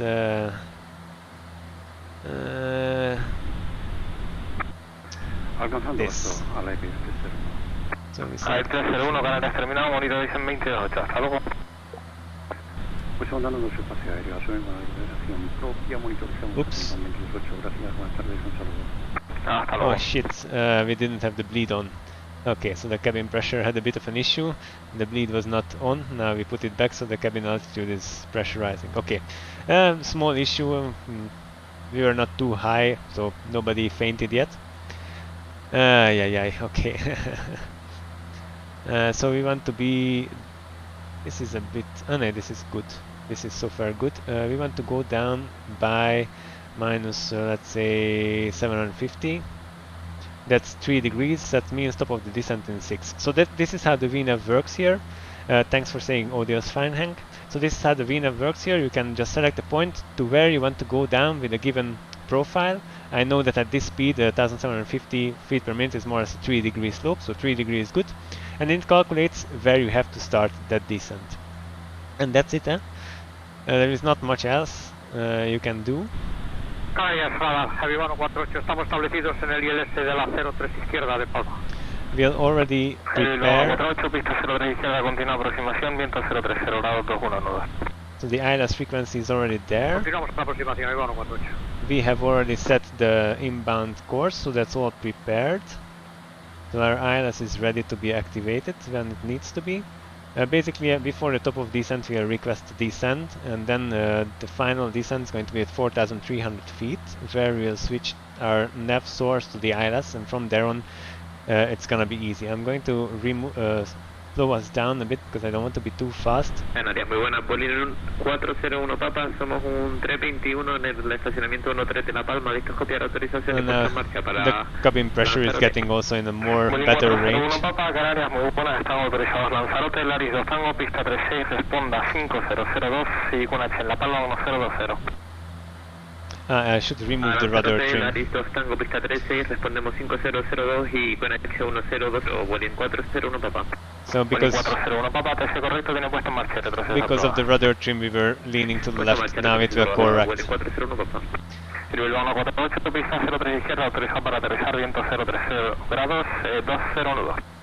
So you saw that the horizon was tilted. That's because we forgot the rudder trim there that we were using for takeoff. You can also easily take off without rudder trim, so I maybe should not have complicated things there. But it's a very nice view on this route. So to the right you can see the whole island of Tenerife and the volcano of Lufthansa 2 at November, when ready, continue descent flight level 110. Descending flight level 110, Lufthansa 2 at November. Okay, is there anything we still need to do? Let's see our checklists. So for descent, the pressurization is already set. We've set the landing field elevation. You can see that now the cabin is at an altitude where it should have been if I didn't forget to turn the bleed on, so the PACs on. The bleed on, not the PACs are on auto. the GPVS flaps setting, so we'll be landing with flaps 15, so that's set. We can already, by clicking here, get our approach speed. So the 122 is our approach speed, and the 142 would be in icing conditions. And Hank is already preparing the next flight at Tenerife Norte, very nice. It will still take me a while, but feel free to already depart if you want. Very happy about other people also joining today, so it's nice. And the briefing, the MSA, okay, so we first need to set our descent altitudes. So we are category C 2342, so 2350, gonna be the MDA. 2350, 2350, 2350, 2350 is set. And then what was still? MSA, so we will get vectors for final, so we'll probably not fly what's programmed into the flight computer, but we'll get headings and altitudes, and then we'll use vertical speed and heading select mode. And it's a good idea always to sync your heading bug with the direction you are flying, because there is no like central push like in the Airbus where you can just sync with a button press. So if they immediately say fly heading this, then you don't have to first sync up your heading bug to where you are flying. It's just preparation. In flying it's always preparation, thinking in advance what will be the next steps. Okay, so that's the briefing. We'll intercept, then we'll get an intercept vector to the ILS, intercept the ILS there, switch. Already we can switch our nav source when we get our headings and approaches, and we will see where the ILS is. So that's fine. Speeds will slow down. We've set our speeds, and DHMDA is set. So the descent checklist is complete, and we are getting ready to descend. So the airport is actually here. In the distance we are exactly in the axis. That's Tenerife Norte.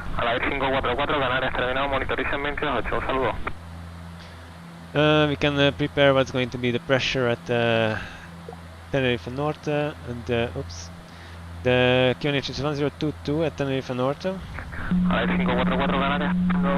222.8 a ley 544, gracias por su control.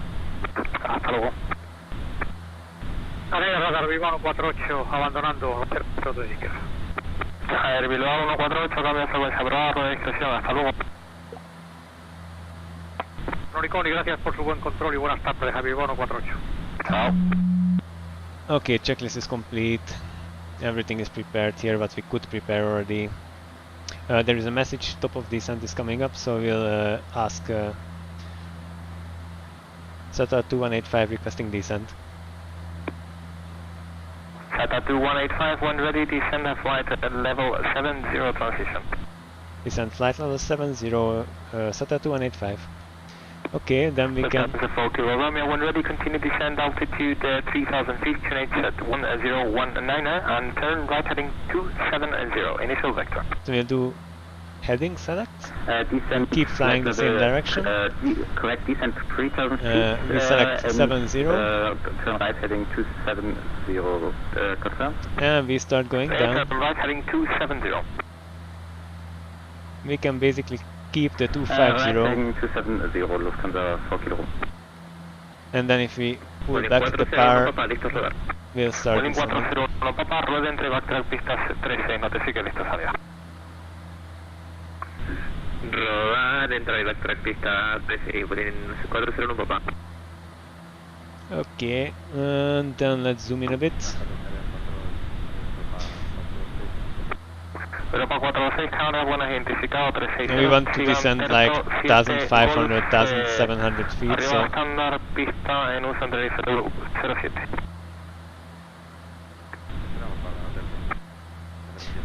And we can also put the VNAV here, because it helps monitoring where we are compared to the initially calculated profile.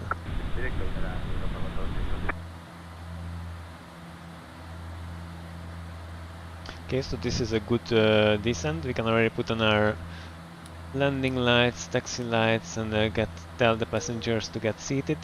Lufthansa 2 Echo November, right heading 270, initial vector eligible approach runway 07, when ready, descend flight level 90. And we start descending. Lufthansa 2 Echo November, right heading 270, initial vector eligible approach runway 07, when ready, descend flight level 90. 90. 90.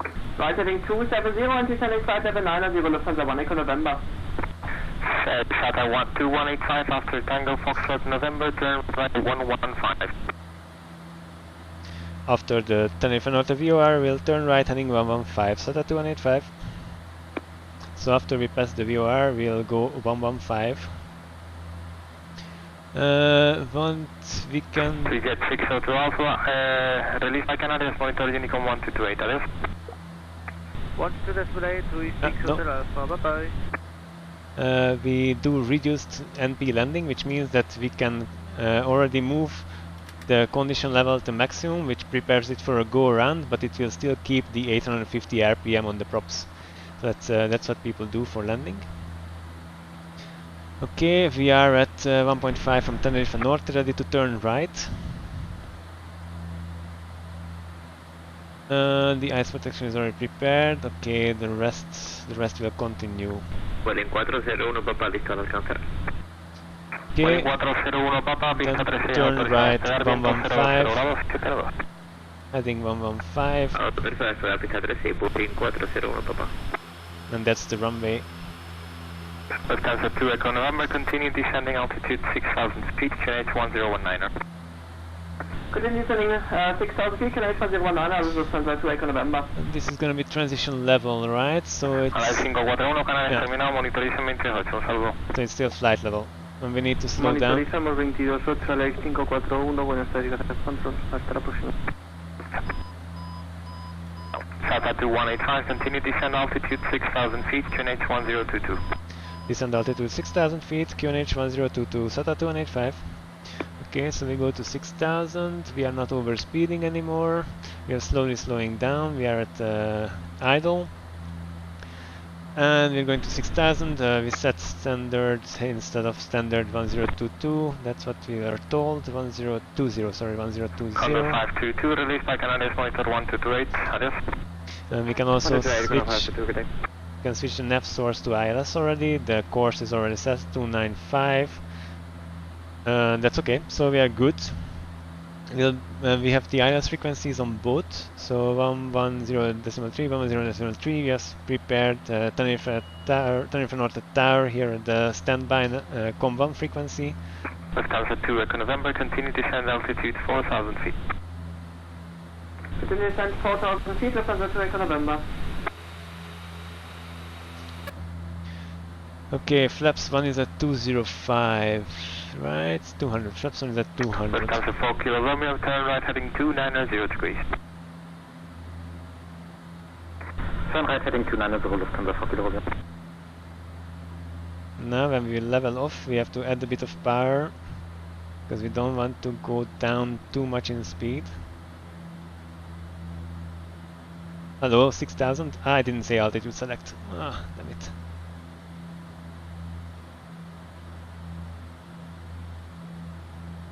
Okay, alt star 6000.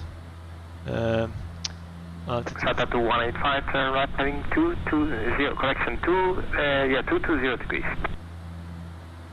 Right heading 220, SATA 2185. And we should not be descending. Vueling 401 Papa, está identificado 3700, continúe subiendo para nivel de vuelo 170. Heading 220. Ascenso para 170, Vueling 401 Papa. SATA 2185, continue descend altitude 4300 feet. Descend altitude 4300 feet, SATA 2185. Come on, turn. And altitude 4003, 4003, 4003. I'm messing here. Altitude select. You always have to say altitude select, and then now. Vueling 401 Papa, vueling directo al Aris. Sí.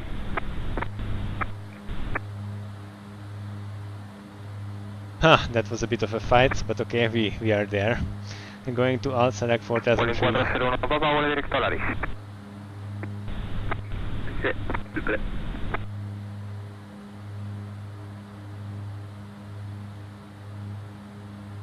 Okay, bleed can go back to minimum for landing.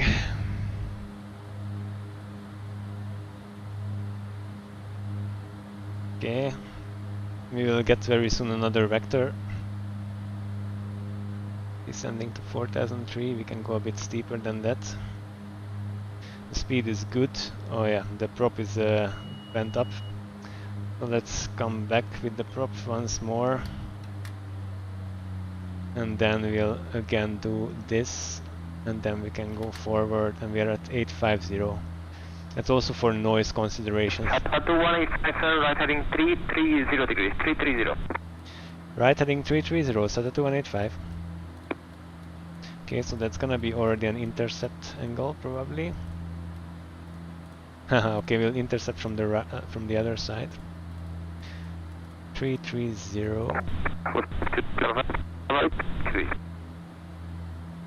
If you go above 50%, I think, in torque, then it takes the prop RPM to the maximum.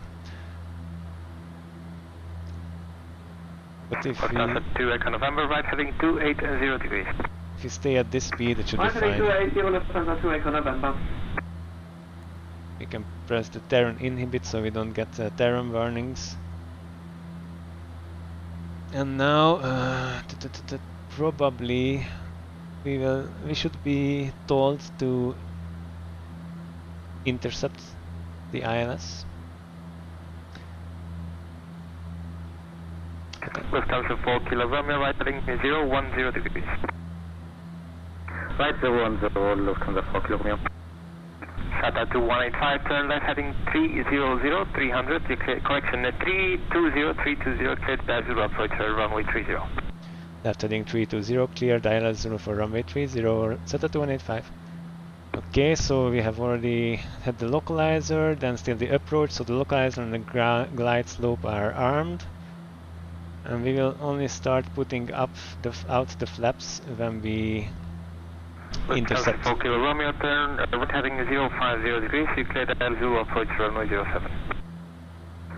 Turn right 050 and cleared ILS runway 07, Lufthansa. Okay, and there is no tower anymore, so we will be put down. Will be put down by the control. Put down, so we'll be given all the clearances by the control. Okay, quick checklist. Landing ice protection as required. So these are on. This is open. Okay. Canary, hello, $04. $04, Canary, We'll continue the landing hello, gear. we are taxiing holding point 03 right at Gran Canaria. We are fully ready for departure. $04. Airport inside. $04, squawk 6367, clear for takeoff runway 03 right, unrestricted climb, flight level 180. 6367, unrestricted climb for level 180, and clear for takeoff $04. Thank you. SATA 2185 established on a localizer for runway 30. SATA 2185, runway 30, continue approach, wind 290 degrees, 7 knots. Runway 30, continue approach, SATA 2185. Lufthansa 2 Echo November, descend altitude Okay, 3000 the glide slope is coming, so when it's at 1, we'll put down the gears and start with the flaps. So when the diamonds is at the first circle, we'll put down the gears and start with the flaps.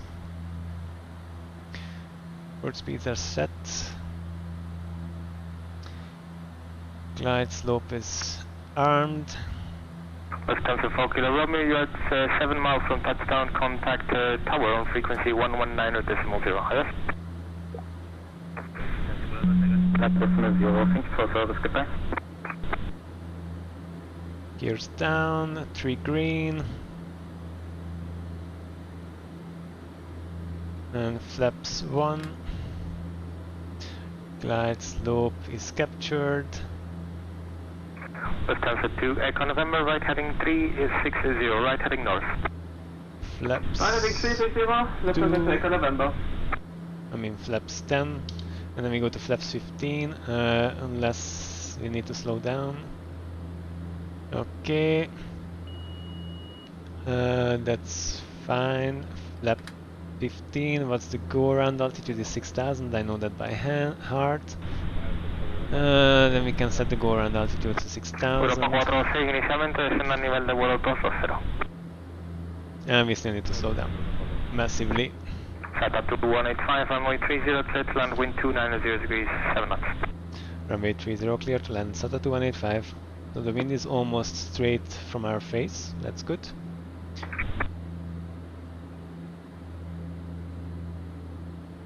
Okay, we are slowly slowing down to where we need to be. Quick outside view. Lufthansa 2 Echo November, right heading 050, clear Dallas Zulu approach for runway 07. Runway 050, clear Dallas Zulu, runway 07, Lufthansa 2 Echo November.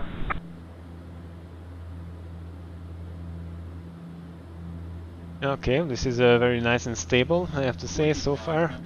This is the most stable approach I've done, and now not slow down too much, because then our nose goes up way too high.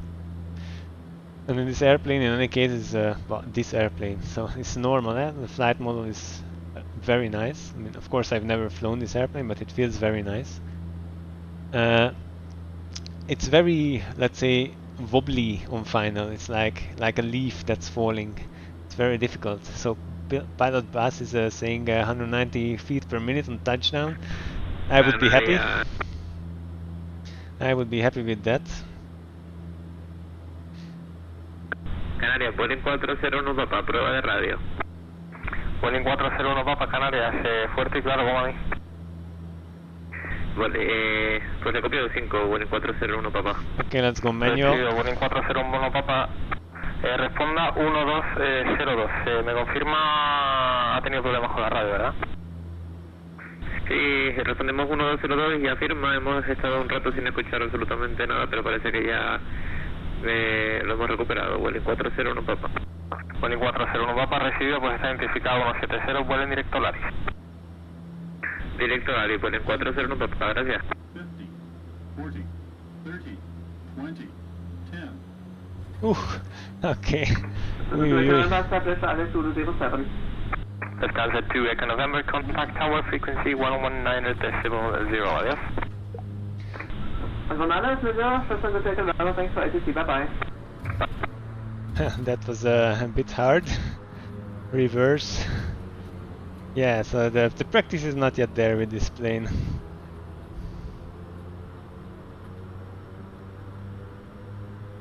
Okay, we can keep rolling because it's a long runway and the exit is far.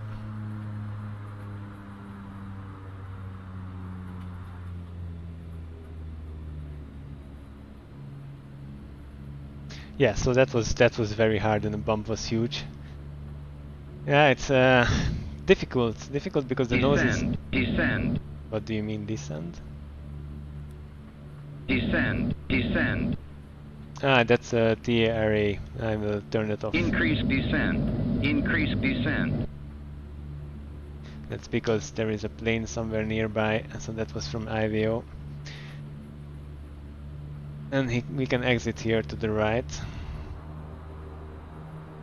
if I'm correct. Yes, so we can exit here to the right. Yeah, I almost got your feet per second, Bas. Yeah, we will try better to La Palma. That was very strange. I completely fell out of the sky there. Difficult to land this plane. Because you're supposed to add some power, because you cannot flare too much, because then you have a tail strike. But I'm having a difficult time with feeling how much that power actually needs to be. Okay, we'll stop here and report runway vacated. So this goes to standby. SATA 2185, runway vacated.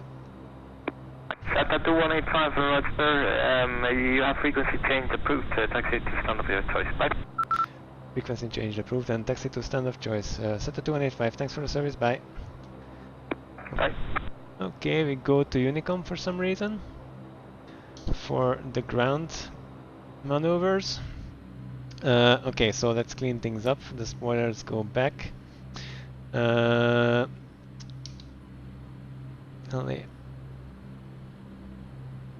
then we will talk a bit about what went wrong here. Yeah, I will use the same plane to go back, so it was a good landing. The plane doesn't need inspection.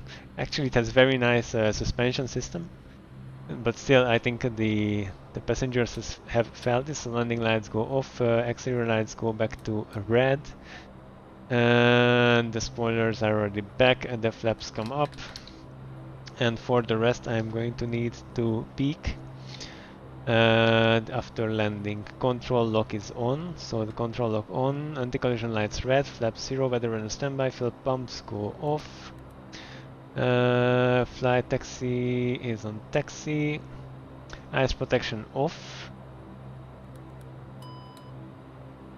Ice protection off, main boss tie is on tie, and yaw dumper goes on off. And we can also actually start our APU in the same time.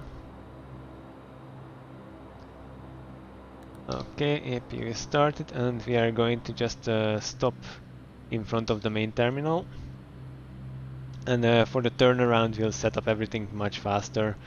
Yeah, we can have a look at the replay, but I would prefer not to, honestly.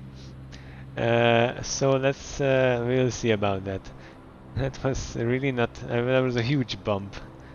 We got back up to the air and did a second landing, so huge bump.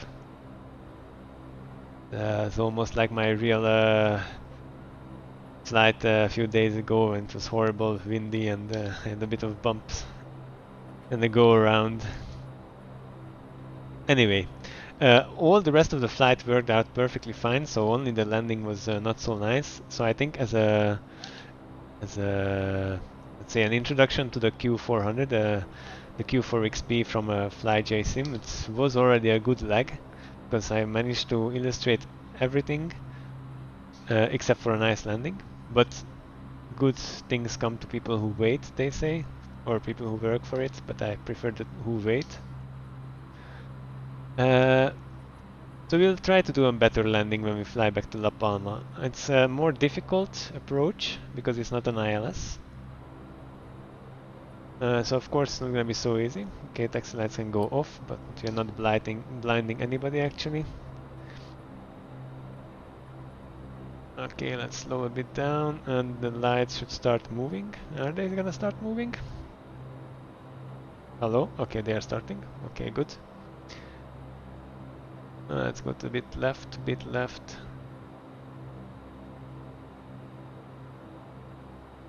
Okay, parking brakes on.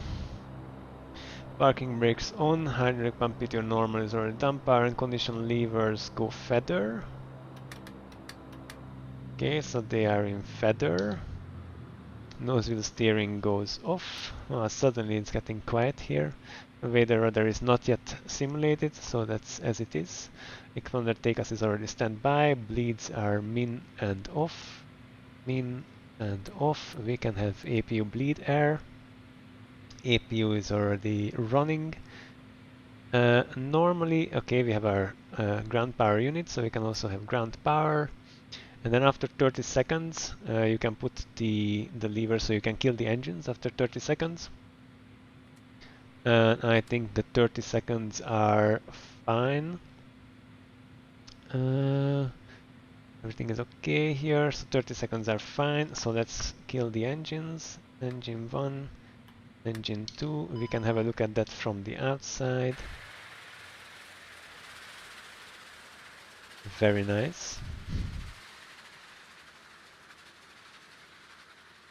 And then the plane will basically unload on itself as simulated by FlyJSim.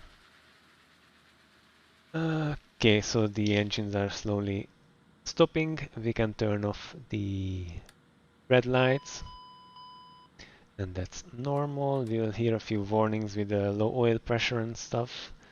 That is normal. Passenger signs can go off.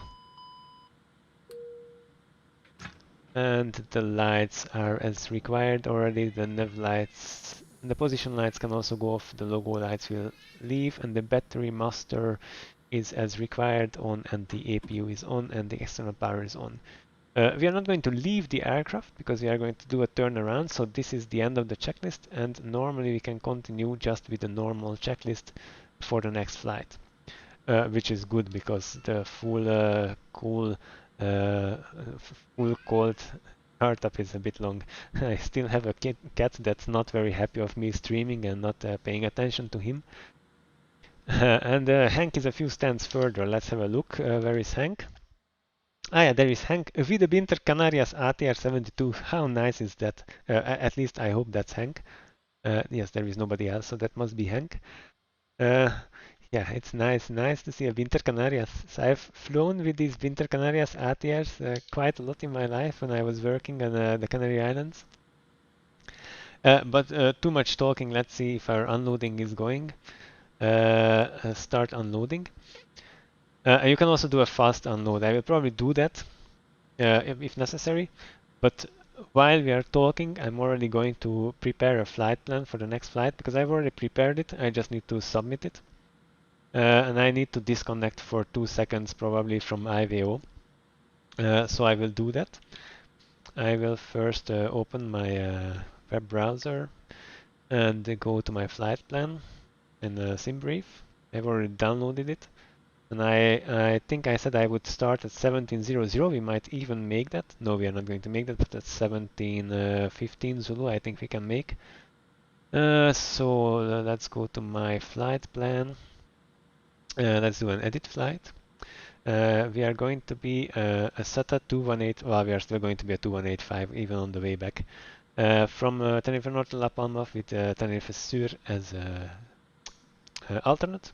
And we plan to take off at 1715 Zulu, so 1815 Belgian time, 1715 Canarias time. We'll generate the flight once more. And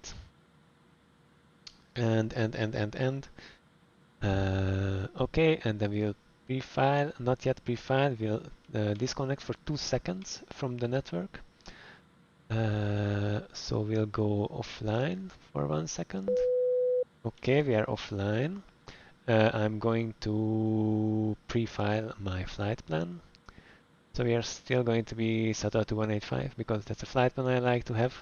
SATA 2185, we are going via ARACO and to La Palma and remark streaming as legally required to be put in the remarks.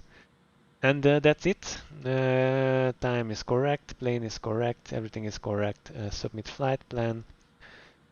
Flight plan is submitted from Tenerife Norte to La Palma, and then we can just simply go back online, set the 2185, and our flight plan is indeed correct.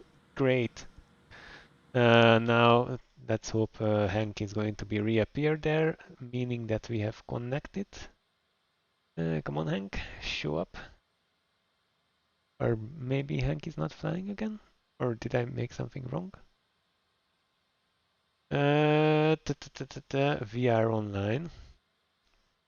Okay, maybe... did Hank disconnect? Ruben, thanks for saying this is very nice, and I'm happy that you are also following the stream. And I indeed like to think of this stream as an introduction to the FlyJSim, but we are going to fly another leg just right now, so don't go anywhere. We will see again everything.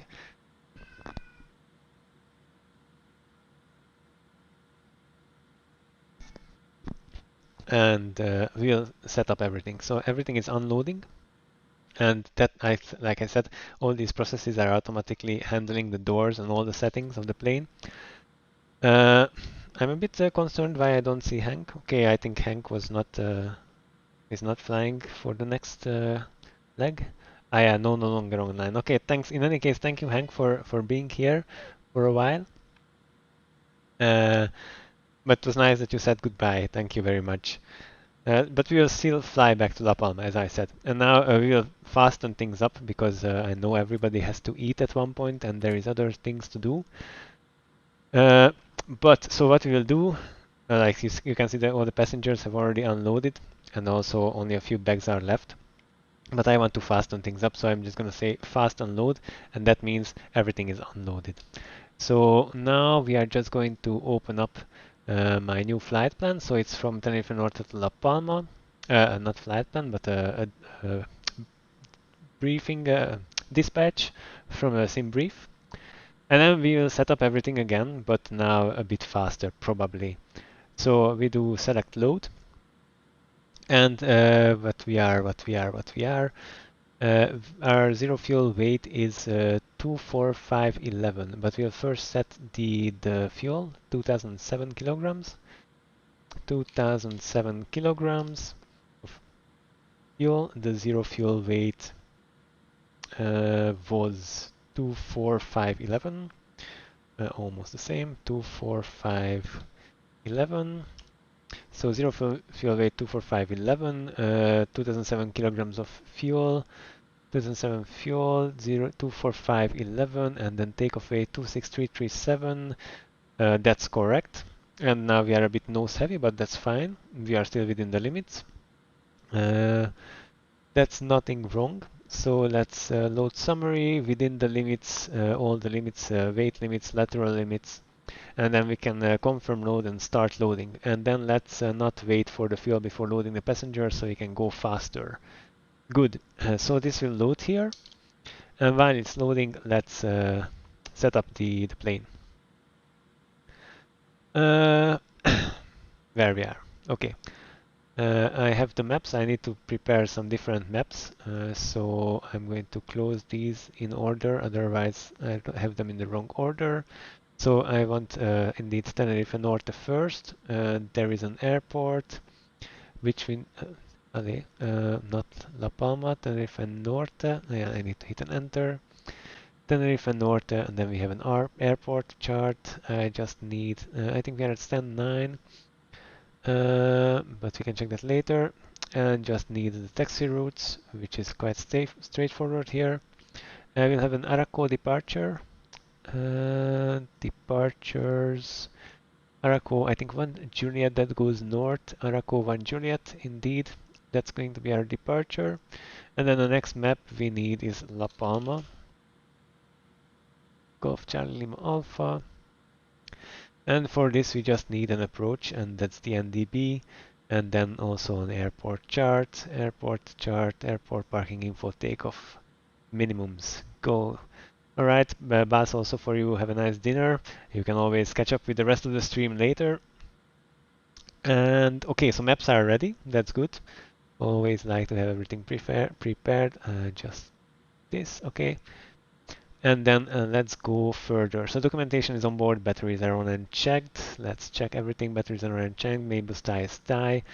Electrical external power is on, DC generations are on, battery temperatures are all good, 13 degrees.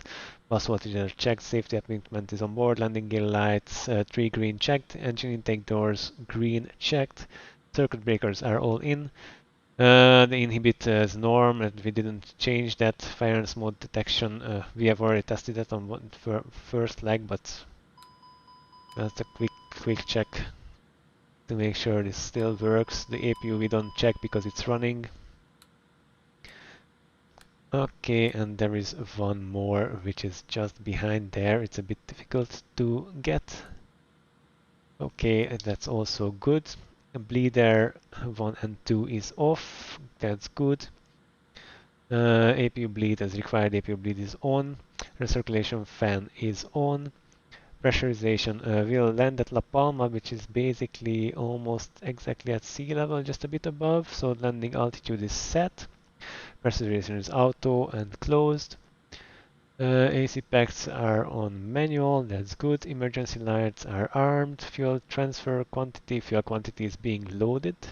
It's fueled already, so we should have fuel. We have 2000 kilograms of fuel, that's good. Parking brake pressure is on, power and condition levers are all down, that's good.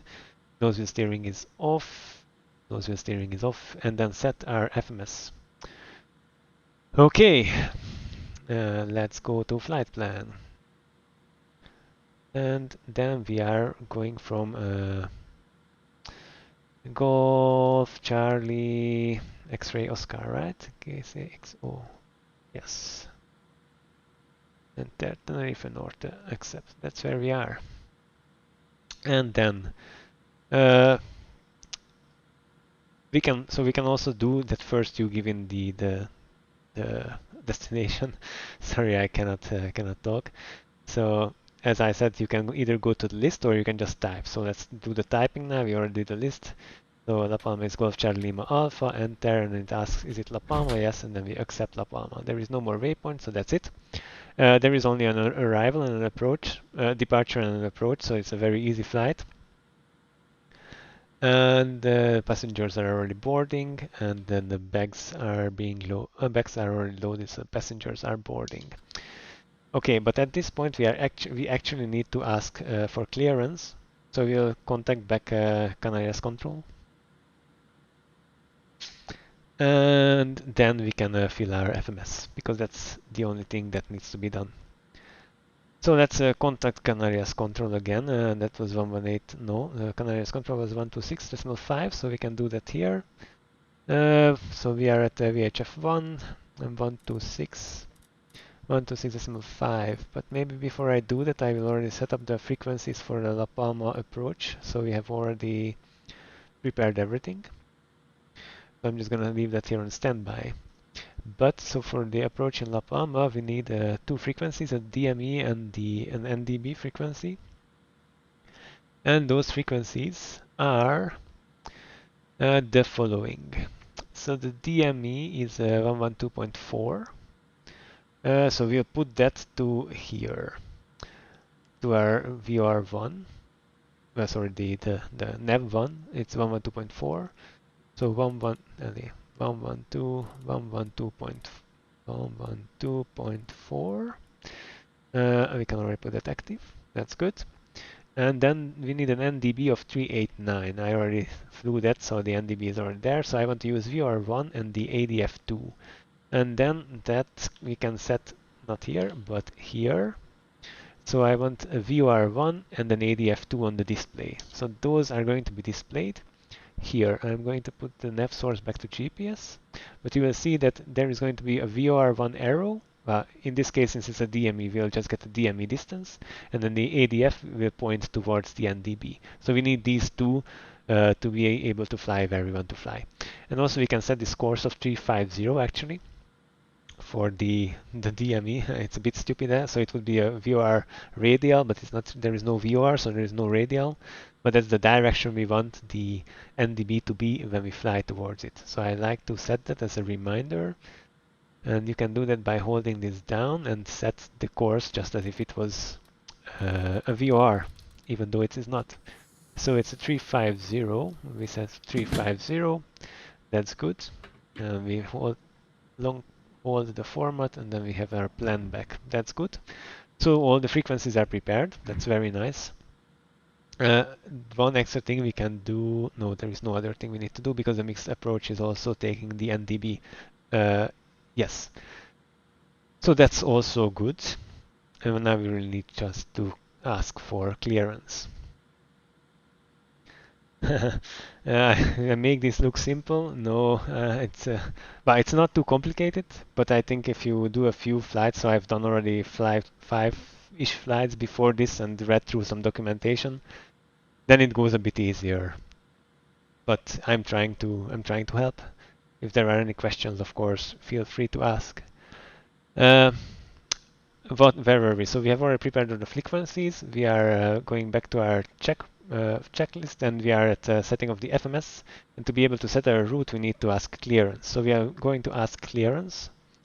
And we already put the frequency there, so we can switch frequency by double-clicking the VHF1, and now we are...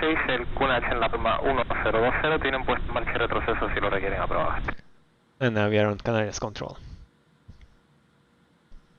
And we are still set at... corregimos pista activa 36 con IH120 y llamaremos listos rodar. En ese caso, todos y no requerimos retroceso. Recibido. So we are still SATA 2185. I didn't change our call sign, but I will go back and set our transponder to 2000 because it should be by default 2000. So, hello, how can I... Okay, 2000, so we are back at 2000 and standby. That's okay. Now we can really contact ATC. And we already know that it's going to be runway 30 departure. And we expect it to be... Europa 426, continúa en descenso, altitud 3000 pies, vira en derecha rumbo 260 grados. We expect it to be the ARACO 1 Juliet. Okay, and QNH is 1020 if it's still that, but they are going to tell us. So that's all good. Let's contact them. Canarias Control, SATA 2185 with you again. Good evening.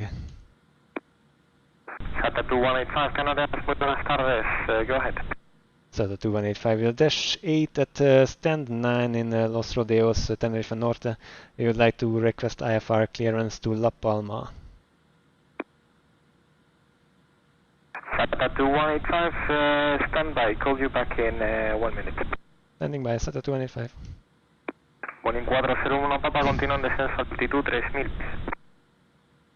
Alright. 3000 pies, Boeing 401 Papa. We are just standing by.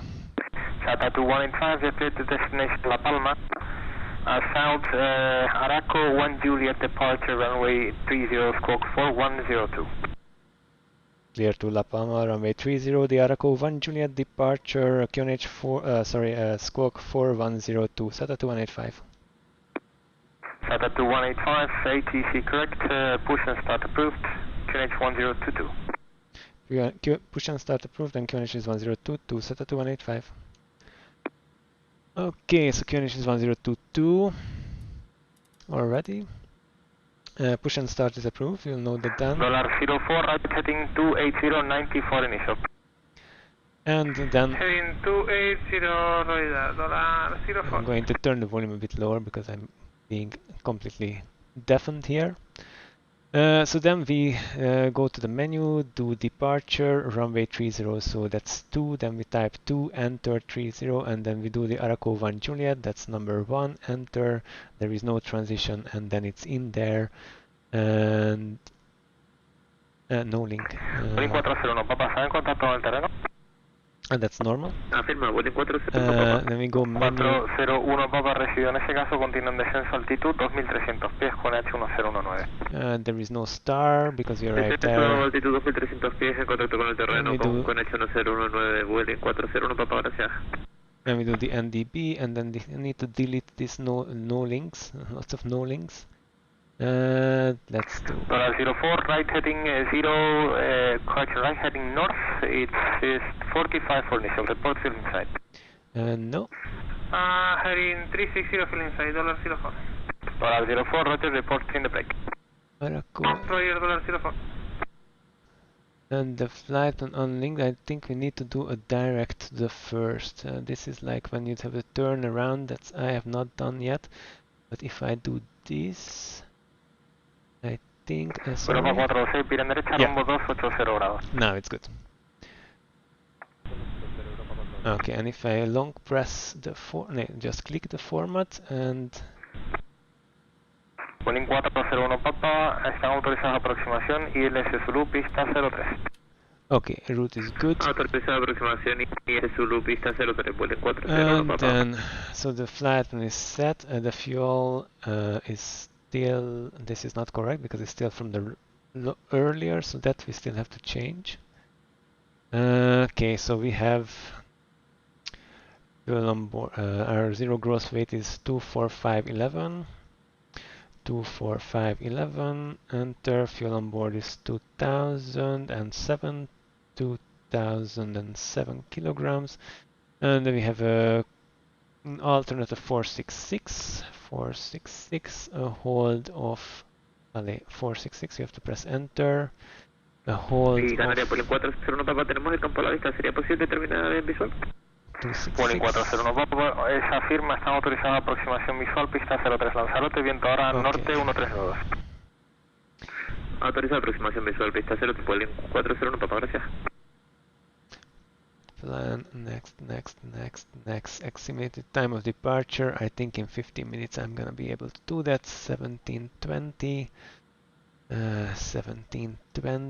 enter, there is no time difference, arrive 1736, enter, no time difference, so we should be landing at 1736.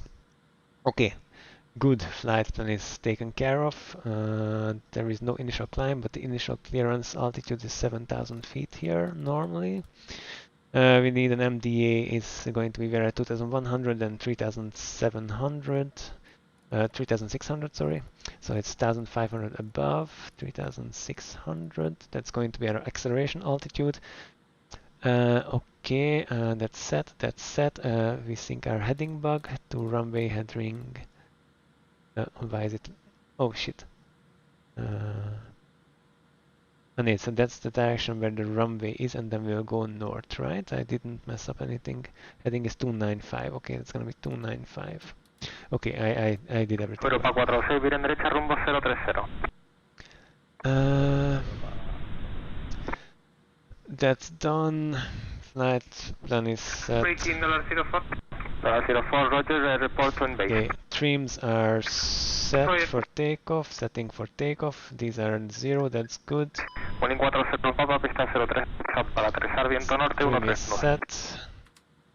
Autorizado para aterrizar 03, vueling 401 Papa. Doors are all closed already, right? Doors, this is on. Doors are all green, so that's good. Passenger signs are on. Exterior lights go to red. Cabin report received flight deck door logged. Is it logged? It's logged. Anti-collision lights red. Base, queda unlock $04. APU bleed $04, off. confirm intention. Full stop, $04. Good. So before start with checklist. queda unlocked, clear to land runway 03 right, wind 0303 is 20 knots.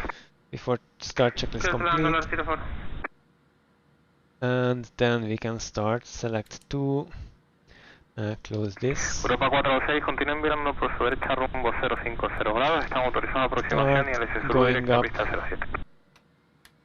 Engine 2 is starting.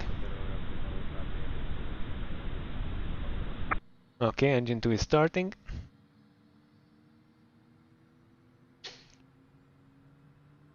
Also have a look from outside.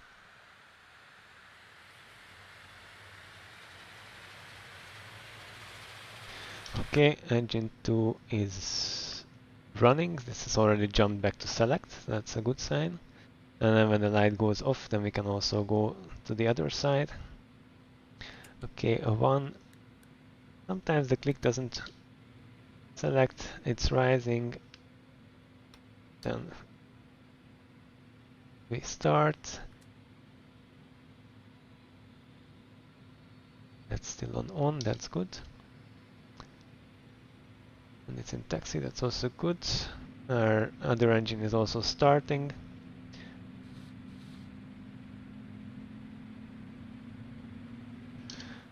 Okay, and that is a good start. This will wait till the select light goes off.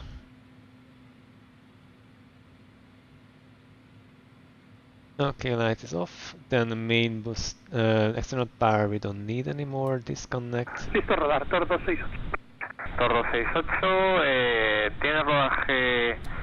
Corrección, regrese por pista aprobado, pista 36. Electric panels, good. Regreso por pista aprobado a la 36, notificamos listo, salida Tordo 68. Chans are on. Okay, condition levers go to maximum. 04, vacating. Auto feather. 04, Roger, frequency change approved. Fuel pumps. Adiós, gracias. Only fuel pumps. Why can't I click the fuel pumps? Canary, good afternoon, 5 Romeo, Alpha Mike Romeo with you, we are Okay, you have to wait a bit. Hydraulics checked. 5 Romeo, Alpha Mike Flaps Romeo, buenas tardes, Canary, 5 identified for takeoff. 4500, expect Speed runway set. 01 at Fuerteventura, QNH 1019er, confirm intentions. Check fuel. The rudder is moving fully, so that's good. My rudder is a bit moving also under the desk, but it's alright. Okay, rudder is 5 checked. Romeo, Alpha Mike Romeo, Roger, are you going to enter CTR Nose via is steering ECHO or with on. PFDM FDID checked. Bleeds on and minimum. Bleeds on and minimum. That's what we forgot last 5 time. Romeo, Alpha Mike Romeo, Roger, there is no traffic report. De-ice pressure. If in any moment you have the field inside, you may continue to final. The ice pressure is checked. Ice protection test. Good, and these need to be set, and these open. Echo 2, Boeing 401 Papa. And expanded takeoff is good. 401 Papa con el amarillo, hasta luego. Okay, let's push back. Chao. So we don't need a pushback truck like I already said, but we just go reverse. 426 pista 07 autorizado para Taxi aterrizar lights viento on. 080 grados 18 nudos. Reverse, and then brakes go off, and we are going back.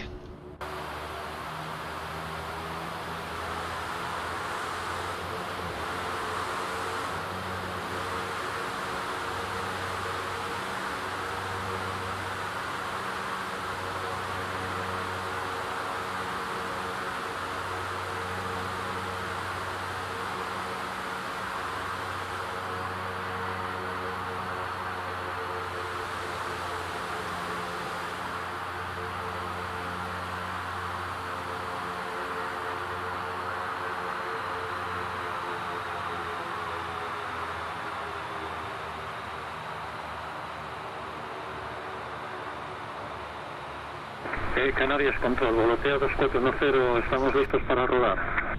Volotea 2410 para rodaje, llame torre 27. Hasta ahora. Okay, Muy bien, no había brakes. visto esta pasta. Con torre 27, gracias. And then takeoff warning check. Fast takeoff power, we just do an end top, that's okay. Flight instruments check, flight controls, this goes off. Flight controls checked, yaw damper goes on. Clearance, cabin secured, okay, line up. Okay, we are ready for taxi. Tata 2185, ready for taxi. Tata 2185, taxi holding point runway 30. Taxi holding point runway 30, SATA 2185. Okay, then let's roll. Taxi lights are on.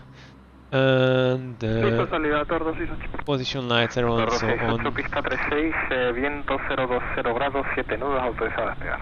Okay, Pitot stabilization valves, these are all on. Bleeds, we can leave the bleeds on, we are just doing an end top, so that's fine. Then we need to put heading select, then go around, then go heading select again. That's I think a bit of a bug because you should be able to do heading, just the go around and then heading select. And then 7000 is initial climb, alt select. So we have heading select, go around and alt select. And then caution panel should be all black, it's all black, so line up, we are ready for line up. And basically ready for takeoff. Good. Okay, now we have to pay attention that when we arrive to the runway, then we will actually be at the waypoint. But we are already at waypoint, so that's good, because our next waypoint is behind our back. So it's a very straightforward takeoff. Nothing special to brief about it. Have a quick look at the maps. So we just go straight. There is no speed restriction, I think, only 250 below flight level 100, and the initial climb is at flight to 570. 268 recibido. Okay, let's go back to our checks. Okay.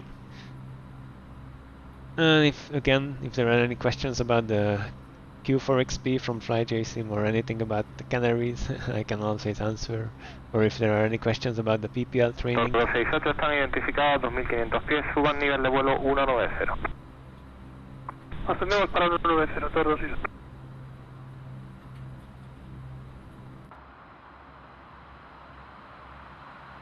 So this is Tenerife Norte, it's in the northeast of the island.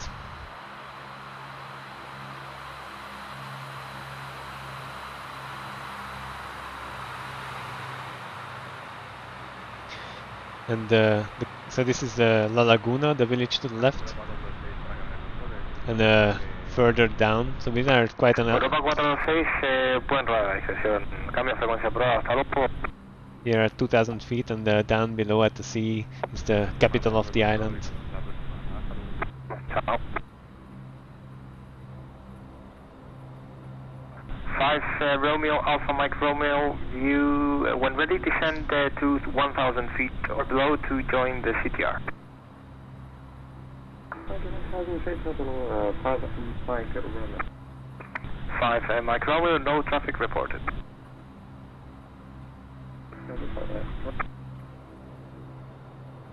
Alright, so we are going to stop here and then report ready for departure basically. Toro 268 pueden volar directos Tango Fox November. Directo Tango Fox November, Toro 268.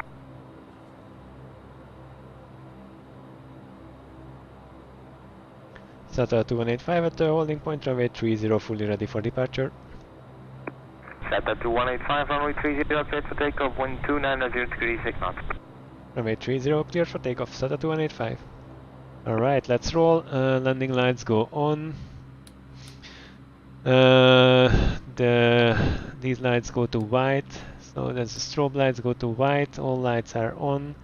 The transponder goes to, oops, we have not set our an alt, so our squawk is 4102, it was 4102, oi. Let's quickly, 4102, it should be 4102, 4102, only 4102, and then now alt, okay, 4102, we are good. Okay, so all the lights are on, and let's tell the cabin we are basically going to take off. Power is set, these are on, auto feather is selected.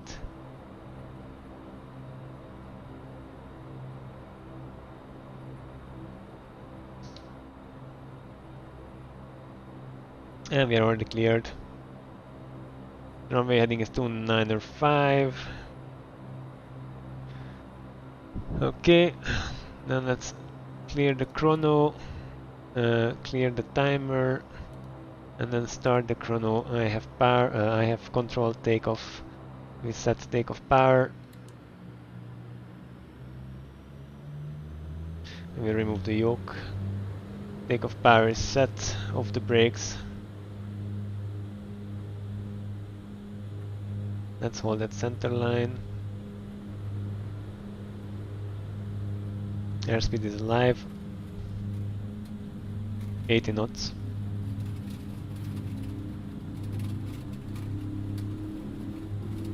V1, rotate.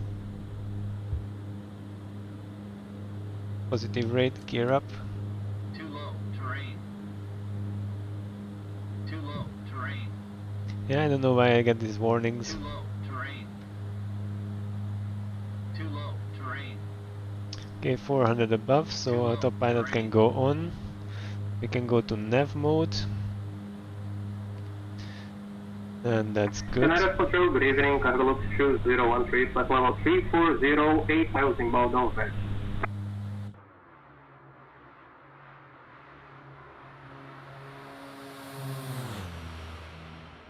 Cargo loop 2013, buenas tardes, Canary, identified level 340.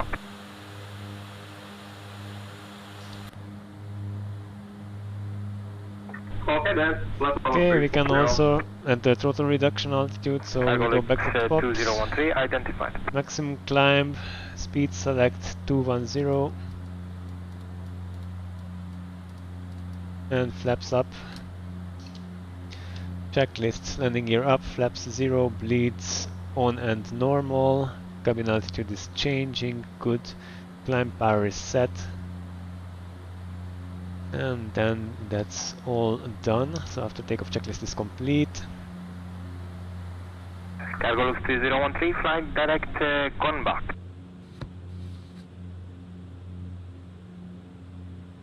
Direct Conback, Kilo Oscar November Bravo Alpha, cargo loop 3013. Sat up to 185, identified 6,000 feet, continue climbing flight level 120. Barrow standard. Climb flight level 120, set at 185. I almost missed that. Let's have alt select again and then we can continue with IS. Set up to 185, you may fly direct ARACO intersection. Direct ARACO, set at 185. Okay, we are already there in any case, so that's not much of a change because that waypoint is already Ah, yeah, direct ARACO, okay, but that's I think the same direction, right? I think so. Yeah, it's the same, but we can also say here direct to 3 ARACO, we enter, and then now we are direct ARACO in the flight plan. Good. Okay. And there is the data.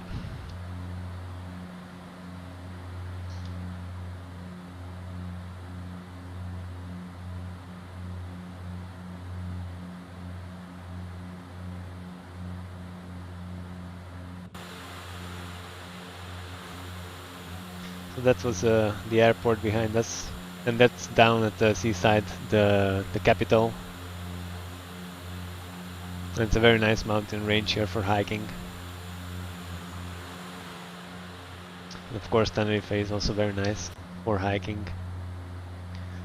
Okay, across 10,000, so lights can go off, and the passenger signs can go off too. And if we look into the cabin, and look just the cabin view, then you can see that the passenger signs are off and the no smoking signs are still on. And you can also open these things, quite nice. Or open these things. Oops, my mouse is okay. Okay, let's get back. Flight level 120, that was our final climb, so that's our cruise climb. Yeah, I agree, Ruben, it's a beautiful plane. A beautiful plane and a beautiful scenery to fly. Okay, and then we can almost already prepare our VNAV, so we are at the cruise, so we also pull back the prop to maximum cruise. You can check maximum cruise power, but that's gonna be way too fast, so I'm gonna pull back to like 60, 70%, 70, 69, something like that. And then we are going to just not speed up way too much. Yeah, auto feather should have already gone off, fuel pump should have gone off, and these should have gone off. That was here. Altimeter set, IS protection as required. We can leave this on because it's very short. Tata 2185, expect NDB approach for runway 36 at La Palma. Expecting NDB approach for runway 36 at La Palma, Tata 2185. The pressurization is good, cabin altitude is not changing any, still going up, but bleeds are on, should be normal. Fuel pumps off, auto feather off, so climb checklist is complete. And let's have a look at our map for La Palma. So we'll come here, we intercept the 16 DME arch, we'll fly that arch manually, and then NDB approach. It's quite complex, so I hope I'm not gonna screw it up. ¿Nos podría indicar la llegada para Gran Canaria? Sí, esperen vectores, aproximación y el SSU pista 03 izquierda. We want to be at... Sí, pues esperamos vectores y preparamos la frecuencia del LS de la 03 izquierda. Muchas gracias. 3400 at D8.5.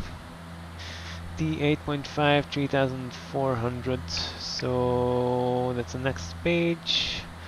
Here basically 4005, so here 4500, here 4500, enter, yes, and here 3400, enter, and now we can do a VNAV from current position to this. Our speed, slow a bit more down because we are going to overspeed, and the target vertical speed 1750 as usual, enter.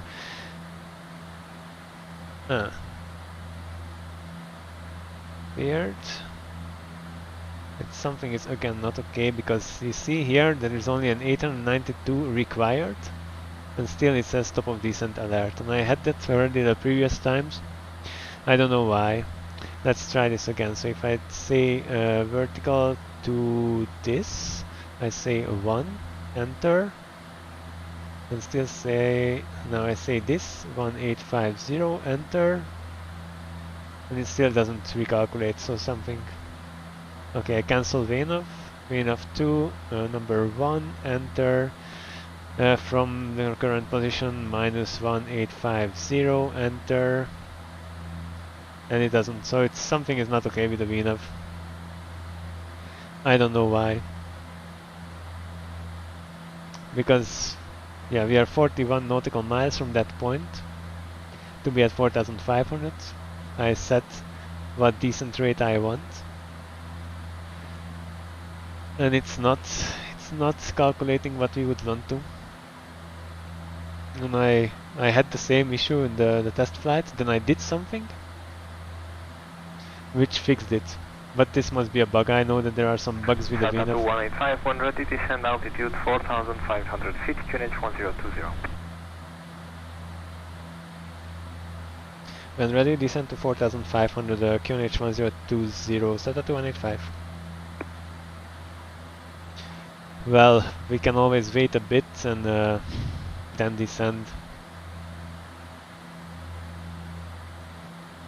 I mean, this is way too early still, but I don't know why. I don't know why it's not. Let's have a quick look first on our checklist. So we have everything set up. So we're gonna do a flap 15 landing. Then we can set our landing speeds by clicking here. So that's set. And what else is to be done? Pressurization set, so with that set, the La Palma is only almost at sea level. GPVS flaps are set. Briefing MSA. Canarias Control, volotea 2410. MSA. Buenas tardes, con usted nuevamente. Is 410, muy buenas de 1,600. nuevo, se han identificado 5000 pies, suban para nivel de vuelo 340 y pueden volar directos basto. 1,600. Ascendemos para nivel de vuelo 340, directos Basto, volotea 2410. That's all set, good. Let's still slow a bit more down. So now our descent rate should be 1,200. Okay, let's do this. I will start our descent now. We need 1,003, so we'll go down by 1,005. Set the 4,500 we are clear to. 4,500 we are clear to, and then we'll be there in time. 4,500. Let's do vertical speed. No, let's do IAS. Let's do 250. Sorry, 250, and let's pull back the power.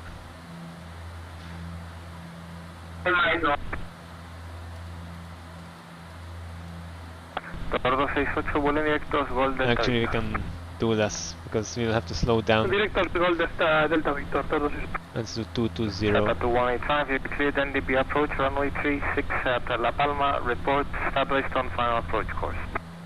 Clear the NDB approach for runway 36 and we'll report when established on the final course, SATA 2185. Okay, so that means that we can fly our approach until final and we just have to report when we are final. Now we will use, so we'll first go to heading mode here, sync up our heading bug, go to heading mode, because it's not well in the FMC. You will see. So now we select heading. That means we are still continuing the same way we would be. I'm going to set our nav source. Yes, I'm going to set our nav source. And then this is our course. The final course will be the 350. This is the DIMM distance that we'll need to use, and this points to the NDB that we will also need to use. Okay, we are going to 10,000 feet, so lights can go on and passengers back on their seat. To the fuel transfers off, but fuel pumps on. Yes, so fuel pumps on, these on. I also do this, and then these can go forward. Taxi 85 Juliet November, buenas tardes, identified level 340. Caution panel black, cabin secured, let's chime for that. Okay, approach checklist is complete. Good. And now I need my map, because this is going to be difficult. Taxi 85 Juliet November, did you copy? You are identified level 340. And we can already set the burrow 1020. That's what they set, yeah, 1020. Speed are set.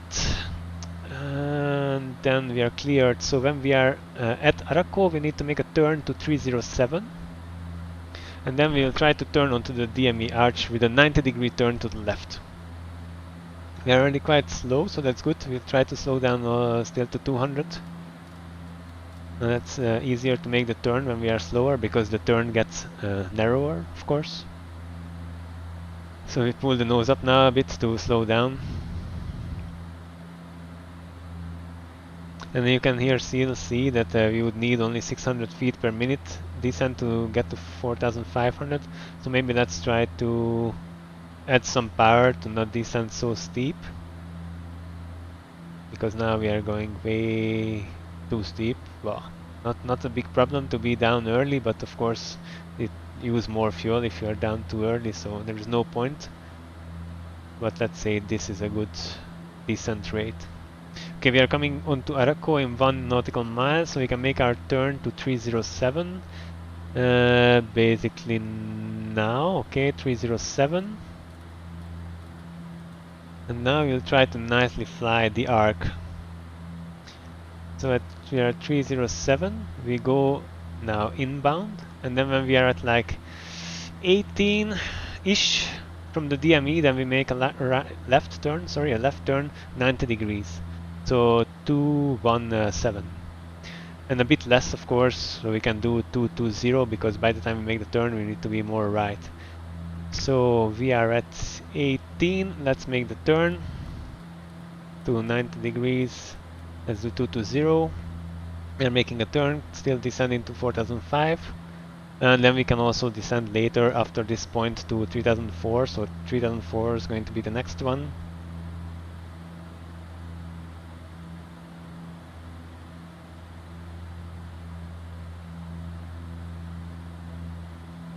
And now we are at 16.5, 16.4. Sky Travel 3410, good evening. Inbound Terto expecting Terto 9 Papa arrival passing level 295. Let's also still slow down.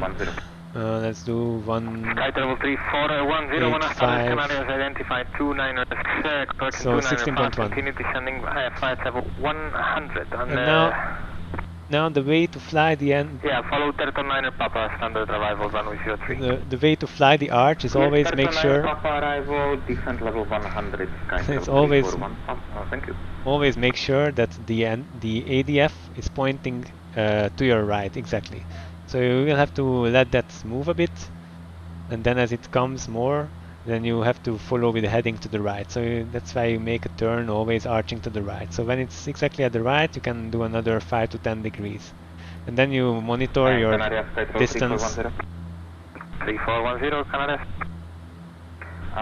The previous controller had some issues just before we switched off, so we went handed off from him, so maybe if you could just let him know. He will level off, so we need to add some power. Okay, perfect. Thank you for letting me know. Of course, Sky Travel 3410. So we'll try to keep the speed while we are leveled off. And of course now we can go to altitude hold. 3410, you may fly direct LA2 intersection. Okay, now we need to turn more to the right. So keeping this to the right and keeping this at 16 nautical miles. And that's how you fly the arc. It's always a bit of changing. Ryanair 17 Hotel Papa Canary, buenas, identificado nivel 370. Cuando listo, continúa en descenso para nivel de vuelo 270 por el momento. And we can turn to the final track. So we can turn to the final track when we pass to the 342 direction. So basically when the DME, the ADF is pointing to 342, then we can make the intercept turn to the final 350 track. Ryanair 17 Hotel Papa, copió. Again, a bit of changing because the ADF. ¿Podría repetir, por favor? Se han recortado demasiado la señal. Sí, Ryanair 17 Hotel Papa, Canarias, muy buenas. And now you can see it's basically at 340. Arriba estándar pista 01. 340, we wait a tiny bit more and then we can make our turn, intercept the 350. Okay, we are going to be again go down first. Let's go on an intercept track. Oops. Intercept track. We can actually go back to nav if we want to. Yes, if you want to, we Sky can. Travel 3410, expect vectors for ILS Zulu approach runway 03. But we need to descend, so we need to Sky descend Travel to 3410, ILS Zulu, runway 03. 3005, 2004, and let's do that in indicated airspeed again. Pull back the power, and then we descend. And I still have a kitty that's unhappy, but almost there. So okay, we are on the track because this is pointing to 350. Now we also go to 350, so that's how you know that you're on the NDB track, when your NDB is to the direction you want to go. So the ADF is pointing to the NDB, which is 350, then you're at 350. Okay, we are going down very fast. Let's pull in some power. We're gonna be very fast at 3004. At 3004 we need to level off for a second. And actually okay, we can go a tiny bit more to the... we are not very much off, we are quite okay. And let's do... Sky Travel 3410, continue descend altitude 6000 feet, QNH 1020. Altitude hold. Continue descend 6000 feet, QNH 1020, Sky Travel 3410. And I can set an altitude at the decision height 1006. And I can do an altitude select. I can also do a VNAV. No, I cannot do that. Yeah, I can do that if I go to nav, but I don't want to do that. Okay. What we need to do is we'll have to go down by basically this. So this is our descent rate we'll want when we are at that point. So more or less 1000 feet per minute. Maybe I'm going to keep that here, and then I can see it.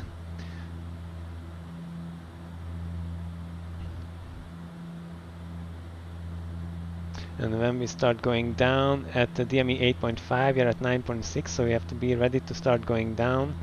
We'll gain some speed, we'll start going down. I'm going to put this to vertical speed and give in the vertical speed which it shows me, so basically 1000. Okay, let's start going down. Let's put down gear and let's go flaps 5. Now we don't need the map anymore.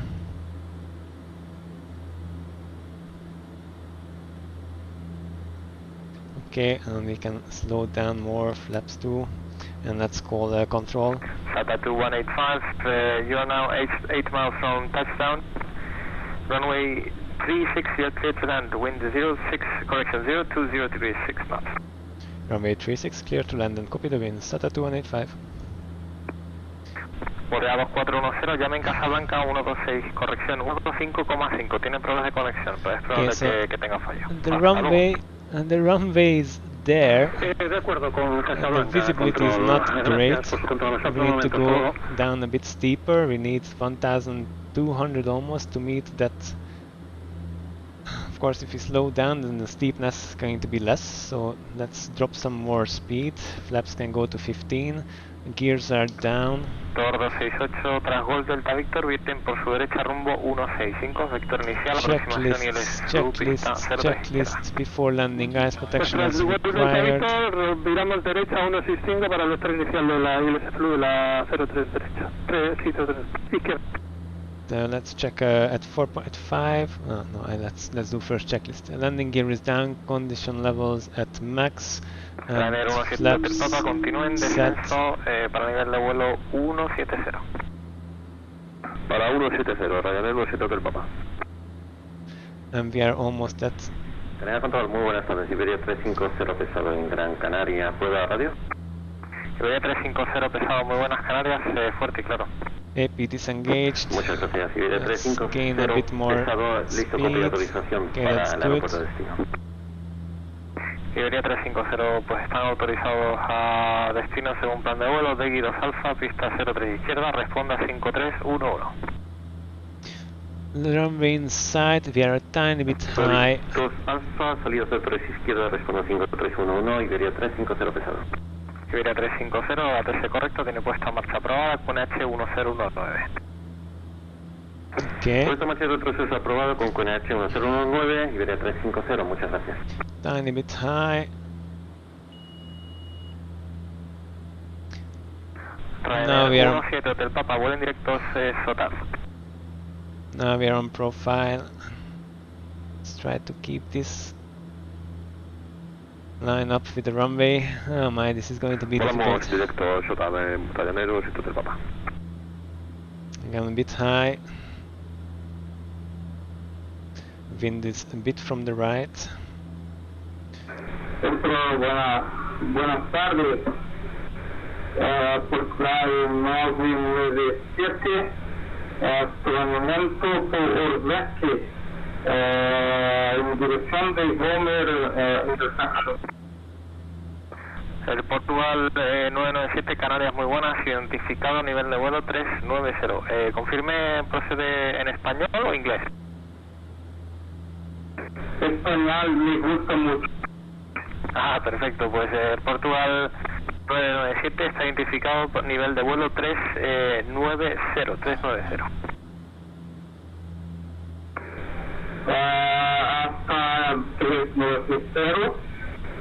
Con permiso para que se pueda volar directo Bimbo. Difficult on final with the winds. El Portugal 997, por el momento no es posible volar directo Bimbo porque tiene un área prohibida por encima de la isla de La Palma. Le aviso para volar directo Bimbo. Muchas gracias, muchas gracias.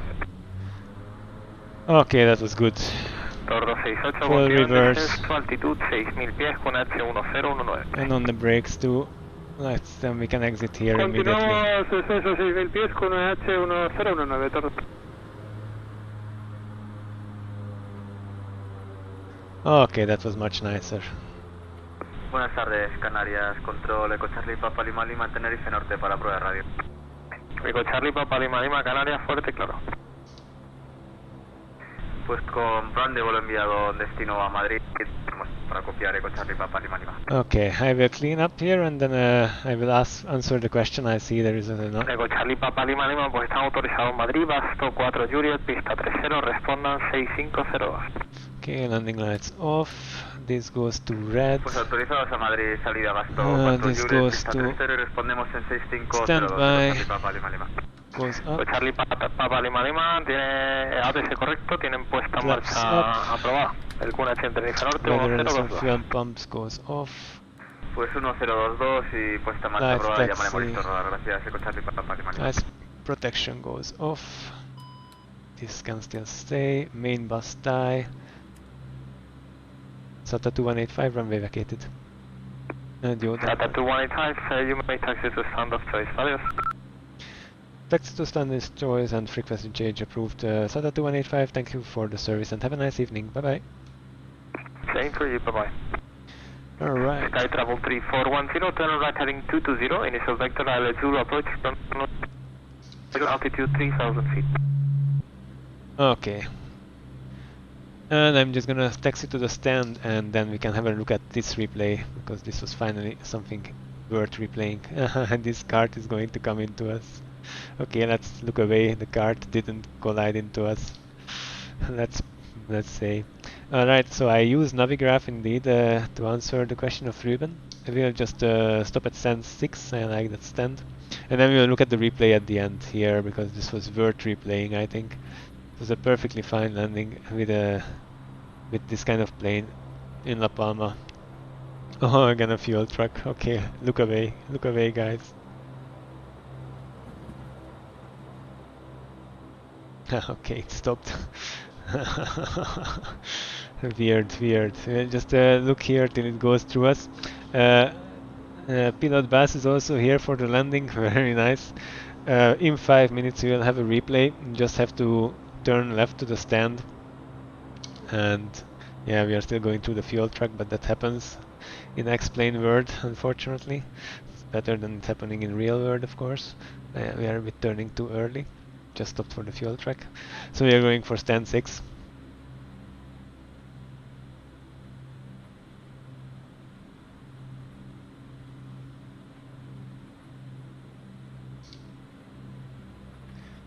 Now let's have a look from outside, because without the marshaller it's difficult.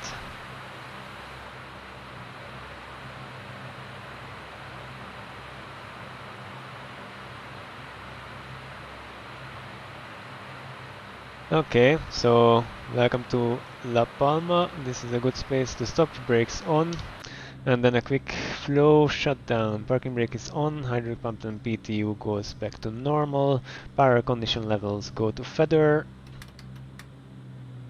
nose wheel steering goes off, and the weather rudder is not simulated but off, exponder is standby already set, bleeds minimum and off, bleeds minimum and off. GPU APU, let's start the APU. Although I think we are going to get very soon a ground power unit, but for bleed air then we can have the APU running. And as soon as that's available, let's bleed air on, and then we can also put the engines shut down. I mean, shut down the engines. Jesus, it's been a long fight. The bleeds min off GPU APU as required ground levers after 30-second fuel off. Okay, so shut down this, and then we can have a look for that outside.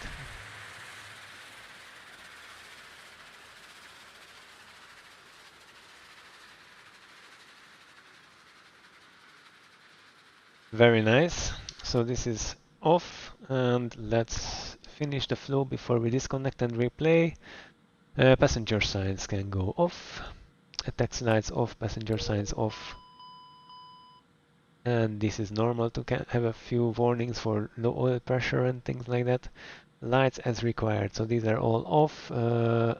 Since the engines have stopped, this can also go off. We don't need position lights, the logo lights we can leave on. And the battery master, we leave it as it is. We have an external power already, so let's put the external power on. And then we could also stop the APU, but we'll wait with that for a bit. So basically we are done. We'll still do a leaving aircraft checklist after we have shown a replay, probably. So I will wait with that a tiny bit, and after the replay I will still show the night lights of the airport. And what's my hardware setup for flying? I have the pendular pedals from Thrustmaster. I have the TQ3 Plus throttle from Virtual Fly. So those are all instruments with Hall effect sensors. That's why I choose them. And currently I'm using the Gladiator NXT, so November X-Ray Tango joystick from Gladiator, and that's also a joystick where all the 3 axes are with Hall sensors. So that's my preference is always for Hall sensor units. So now all my hardware is with Hall sensors, so they are very precise, smooth, and will live long. So that's the hardware setup. And yeah, I have an i9 9th generation 9700 processor, I think, an NVIDIA GeForce 2070 video card, and 32 gigs of RAM. So quite standard, and I play X-Plane at 2K resolution, so 1440p, on a G-Sync monitor. So that's I think it's a nice, it's not the highest level setup, but it's a really good setup, I think. I think we had enough time here, so I'm going to disconnect from IVAO. And then, since it was not a tour, it's not very important anyway. So I'm just going to disconnect from IVAO. And then, before we do anything, I'm just going to disconnect the external power and remove the GPU for a second. So you can do that here. Disconnect the GPU. We will connect that manually afterwards, and then let's have a replay, right? That's what we would like to see the most. So replay. We go here, and it's been already 3 hours and 2 minutes. Wow, it's a very long stream. All right, let's go back. Tiny bit more back.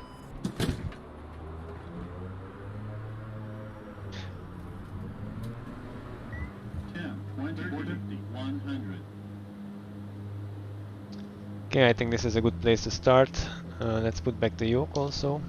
And well, first let's have one of the more boring views, so you stay here for the more exciting ones, of course.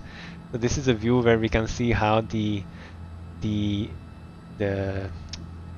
gear behaves during landing. I think it's very, very nice. Look at the compression. Okay, so see, that was enough that there was no bump. I mean, there was not a visible bump much. Also, La Palma is an upsloping runway, so it's not as easy. And then we can do another one. So let's go back. And let's do one just from the outside. So this view. La Palma is really a beautiful airport. The approach is very nice with the stones to the left. And you see that the runway is really starting on a cliff, ending in a cliff. And there you can see that there is an upslope till the middle and then it starts going down. Okay, so a flare. Quite alright. There was a tiny bit of bump still. You could see that the spoilers have closed down a tiny bit because they felt that we were still back in the air. But I think it's an alright landing. Let's have also a view from the tower. So a view from the tower is this one. So you can see here on final there is hard high cliffs. So you cannot overshoot the turn much because you end up in the island.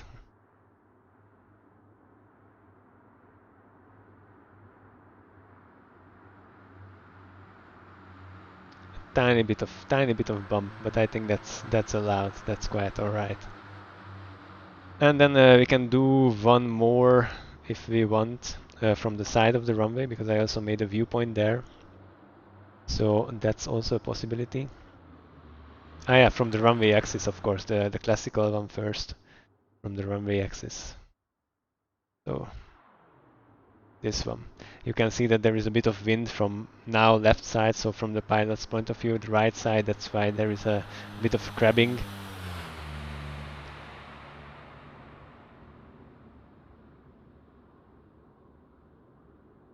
Yeah, and there you could see that there was a bit of a bump, and then we are going back to the runway axis. Okay, so really the last view is going to be the next, from the side of the runway where you can actually in real life also go and take pictures from. And that's this view. So that's from outside of the runway, basically. So if you look up some pictures from La Palma and plane spotters, then this is one of the spots where people usually take the pictures from. And then you can see the terminal in the background and the windmills. And then we can always switch to the tower and see how we exit the runway, basically. And yeah, that's almost the end of the stream. After the last playback, I will still shut down the plane as it should. And then show the night lights. So the night lights is still one thing I wanted to show, the night lighting. Because of course we couldn't see that, since it was not dark. And then that's gonna be the end. So we shut down the plane and then night lights. Of course night lights first before shutting down, because if you shut down the power then it's gonna be very difficult to show the night lights. So that's what we'll still do. So stay with me if you wish for that. So that's where we are. That's the view from the tower, and let's jump back to the plane. And now that we are here, we can start our unload. Let's connect to the... Oh yeah, it's connecting the GPU. And then when the GPU is connected, here this should open up and there should be a GPU connected. Hopefully very soon, because I would like to proceed. Or maybe I clicked, let's see. Yes, connect GPU. Okay, so the GPU is connected. It also has sound, so everything has very nice sound. And now I can start the unloading. And while they are unloading, let's change the time. And then I can show the night lights. Come on. We don't need those warnings anymore. Everything is cleaned up. And then night lights. So I'm going to set night. Flight configurator, time, customize. I can just drag it to a bit later. Okay, so it's almost late enough. Let's go a bit later. Okay, so this is late enough. And you can see internal lights. So there is like dome lights and a storm light and a dome light. And I can, so this is this lighting down here. It's very nice, I think. You see that there is a light at the clock. Very nicely done. All the instrument writing is lit. Or the same down here at the pedestal. And then up there you can set the brightness levels by this DIMM, or I'm just gonna look up better. So like this. You can change the brightness of the display. There are here dials using which you can change the brightness of the overhead, the glare shield, the central console, whatever. So that's available there. There is here an extra light for your notepad, which is of course a bit silly because you don't use that, but it's also there on the other side if you wish. Then there is one extra light here, which only works if I put the external power on. So let's put the external power on, and then you have also these overhead lights you can turn on nicely, and then it's relatively bright in the cockpit, of course. Very nice. And then there is of course lighting in the cabin, so let's check that out because it's very nice also, especially the effect of the light when you turn it on and off. So when we are in the cabin, we can control the lights with this panel. So you can turn off the overhead, turn off the cabin sidewall, and there is a bit of an issue, of course, here in La Palma because there is light that comes through the aircraft. So these overhead lights, unfortunately, in X-plane they shine through the fuselage. So this is a bit of an unfortunate place to show the lights, but I don't want to do it now somewhere else. But what I wanted to show here, and for that we can jump back into the cabin. That when you turn them on, then there is a very nice light effect. So look, turn them on and you can see the lights flicker. And it's the same with the sidewall. Of course, it's more visible when you are not in an airport where the overhead lights are shining through the cabin, but that's also very, very nice. There is one extra light here at the left-hand side panel, which if I put the yoke away, then it's more visible, which is the Viper Ice Detection Light. Now it's a bit difficult to show because I have to keep holding it and then come up, but this light actually shines from here onto the Viper because the Viper is used to see if there is icing. So if there is icing, then you can see it on the Viper, so at night you can shine just this one light and then that shines on the Viper and shows the ice if there is ice. Any lights that I have not shown, of course, external lights. So now there is no lights active because I turned everything off, but let's turn on landing lights, taxi lights, that's the wing inspection light, the white anti-collision lights, position lights, and the logo and the tail lights are already on.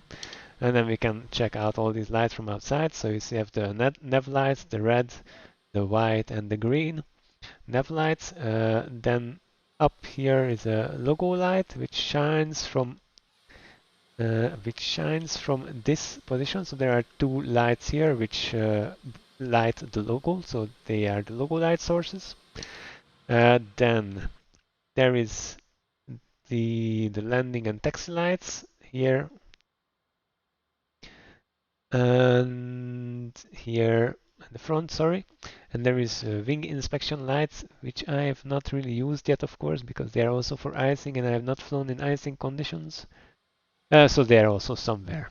But all the lights are also very nice done. I really like the cockpit lights.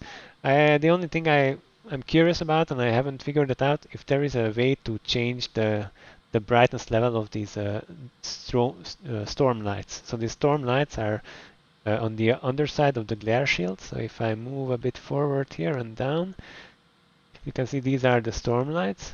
So I don't know if it's possible to change their brightness, but I don't think so actually. So that's the only thing that would be interesting, because when you turn these off and also the dome lights off, then it's a bit dark in the cockpit, but I think this is normal. It would be nice if they were adjustable, but I don't know if it's possible at all in the real plane. So I cannot answer that question. I'm going to go back to real time, just for the sake of it, for the shutdown. And then we shut down the plane, and that's it going to be. So all the lights go back to off. And now the seatbelt signs were already off.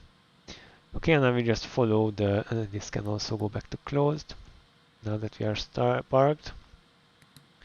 All passengers have already left, and there is still some bags. There is 7 bags here and 2 at the back, which are being unloaded, which is again simulated, which is very nice. So you can see now only 1 bag at the back, almost gone. If you keep looking, you can see them disappear, and they also say how much weight. So alright, bags unloaded. That's a bit weird because here I can still see some bags. So bags unloaded, but 5 bags are still left. Okay, so 5 bags are still left when it's unloaded. And that's how your bags are not making it to your holiday destination. So even that's modeled. Nice. And jokes aside, leaving the aircraft. So ice protection intake doors are often closed. So that's what we've done now.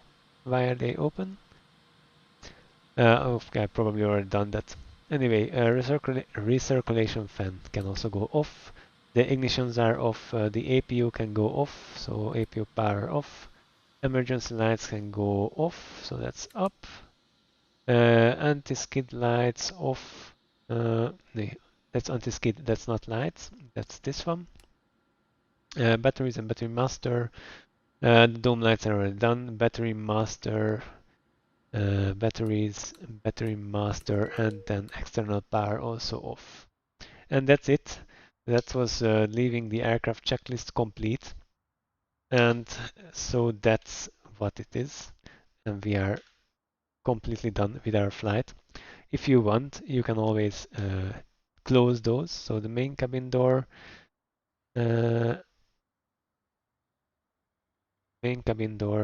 you have to first close the air stairs, and then you can see the air stairs also folding in. The cargo door, the forward cargo door, and then the rear left door. Oops, I clicked the wrong one, sorry. And the air stairs are very slow in folding in and out, so let's do that once more. Sorry about that. And then when they are folded, then you can also close those doors, and I will just close them by clicking on the door manually. So you click on basically the empty space, and that's how you close the door. And that's it, a cold plane on the warm island of La Palma. Thank you for joining for the stream. I'm hopeful that this video will also be useful for those who are interested in the aircraft itself, since it was more or less 2 tutorial flights with a horrible landing and with a quite alright landing. But the flights themselves had an ILS landing, a non-instrumental landing. Well, it's an instrumental landing, but we were basically hand flying it with the heading and the altitude, the vertical navigation modes of the autopilot. And so I think it was quite extensive. It was quite long. It's very late. I'm also going to have dinner. Thanks for joining. Come again next time, and see you around on the network and in real life, hopefully too. Bye bye.